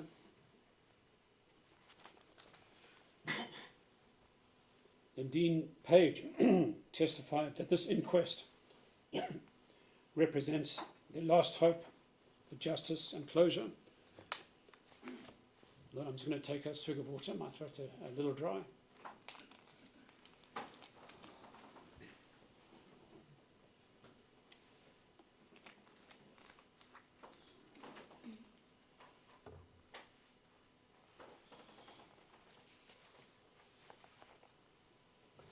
Dean Page testified that this inquest represents their last hope for justice and closure after decades of abandonment. Neville Baling stated that he was robbed of his youth. Carl Weber, on losing his arm, stated that he suffered emotional devastation and has struggled to process the reality of his disability. Having said that, Carl Weber, during the tear adjournment, reminded me of what he had continually stated to the media and the public, and that is, they will never give up. They will never give up their fight for truth and justice. Roland Parker testified about the mental toll of the 32-year delay, describing persistent trauma, anxiety, hypervigilance, fear of public places, fear of firearms, and ongoing nightmares. Bernice Whitfield chose forgiveness despite her unbearable loss. The human toll of this failure, my Lord, extends beyond the immediate victims to their families and caregivers. Dr. Edelman testified before this court that Neville Belling's father suffered multiple strokes, exacerbated by the trauma of what happened to his son, leaving him severely impaired until his death, while Neville's mother, Zilla, provided extensive caregiving until her own death from cancer, a condition that Dr. Edelman attributed partly to prolonged stress and trauma arising from the Highgate Massacre. Thora Christopher, Carl Weber's partner and primary caregiver, similarly succumbed to cancer, illustrating the indirect consequences suffered by caregivers. Yvette Wheeler, as mentioned, was reduced to living in extreme poverty in a garage without running water, since she did not qualify for an insurance payout. These voices, my Lord, represent not just individual suffering, but collective trauma inflicted by institutional failure. Lord, post-apartheid South Africa has failed these survivors and families. Lord, we call on anyone with information that may help to solve this massacre to come forward. It is not too late to come forward. We note in closing that should evidence emerge at a later stage, this inquest may be reopened. Alternatively, a prosecution may be instituted. My Lord, we are indebted to our attorneys, Paige Winfield, Luke Kleinschmidt, Caitlin Toba Freddy, and the firm Cliff Decker Hoffmeyer for their unflinching devotion to this case. We couldn't have put this together without their support and backbreaking work. We also wish to thank retired Brigadier Marion for his untiring investigations, which also helped us to present as much evidence as we could before your Lordship, in particular in relation to the investigative lapses. We also thank the Foundation for Human Rights, in particular, as I said, to Kholomisa, for standing by the families for many years and providing them with solace and material support and logistical help. We are particularly grateful to this Honourable Court, my Lord, for the dignified manner in which these proceedings have been conducted and for giving the survivors and family members a generous latitude to tell their stories. Lord, I'd like to conclude with the leave of the Court by quoting a song composed by Lindeen Page, brother of the late Dion Harris. She composed this song, my Lord, just before the first sitting of this court took place in January of this year. It reads as follows: "We are victims of tragedy, hurting every day. The pain we feel is as big as the sea. We will always remember that day. We need to find answers. We need to know the truth. The pain we all feel is real. At last justice is coming. The truth will no longer be running. With our group as support, all answers will be sought. We need to find answers. We need to know the truth. The pain we all feel is real. Were we just part of a deal?" Lord, those are our submissions. Thank you, Mr. Ivani. Mr. Governor, anything further? Thank you, my Lord. I have no reply. My Lord, I have to apologize. I erroneously asked you to admit my text as an exhibit. It's been a long week, my Lord. My Lord, as I've I'm indicated, obliged. Yes. as I've indicated earlier, my Lord, I It's wish triple to- N, Mr. So it's no, no, no. That is correct. My Lord, I would want to replace that exhibit number with the Truth and Reconciliation hearings from that of Mr. Weber, Mr. Belling Jr. and Senior, Mrs. Francina Wheeler and Mrs. Whitfield, and ask that they accordingly be marked NN1 to NN4.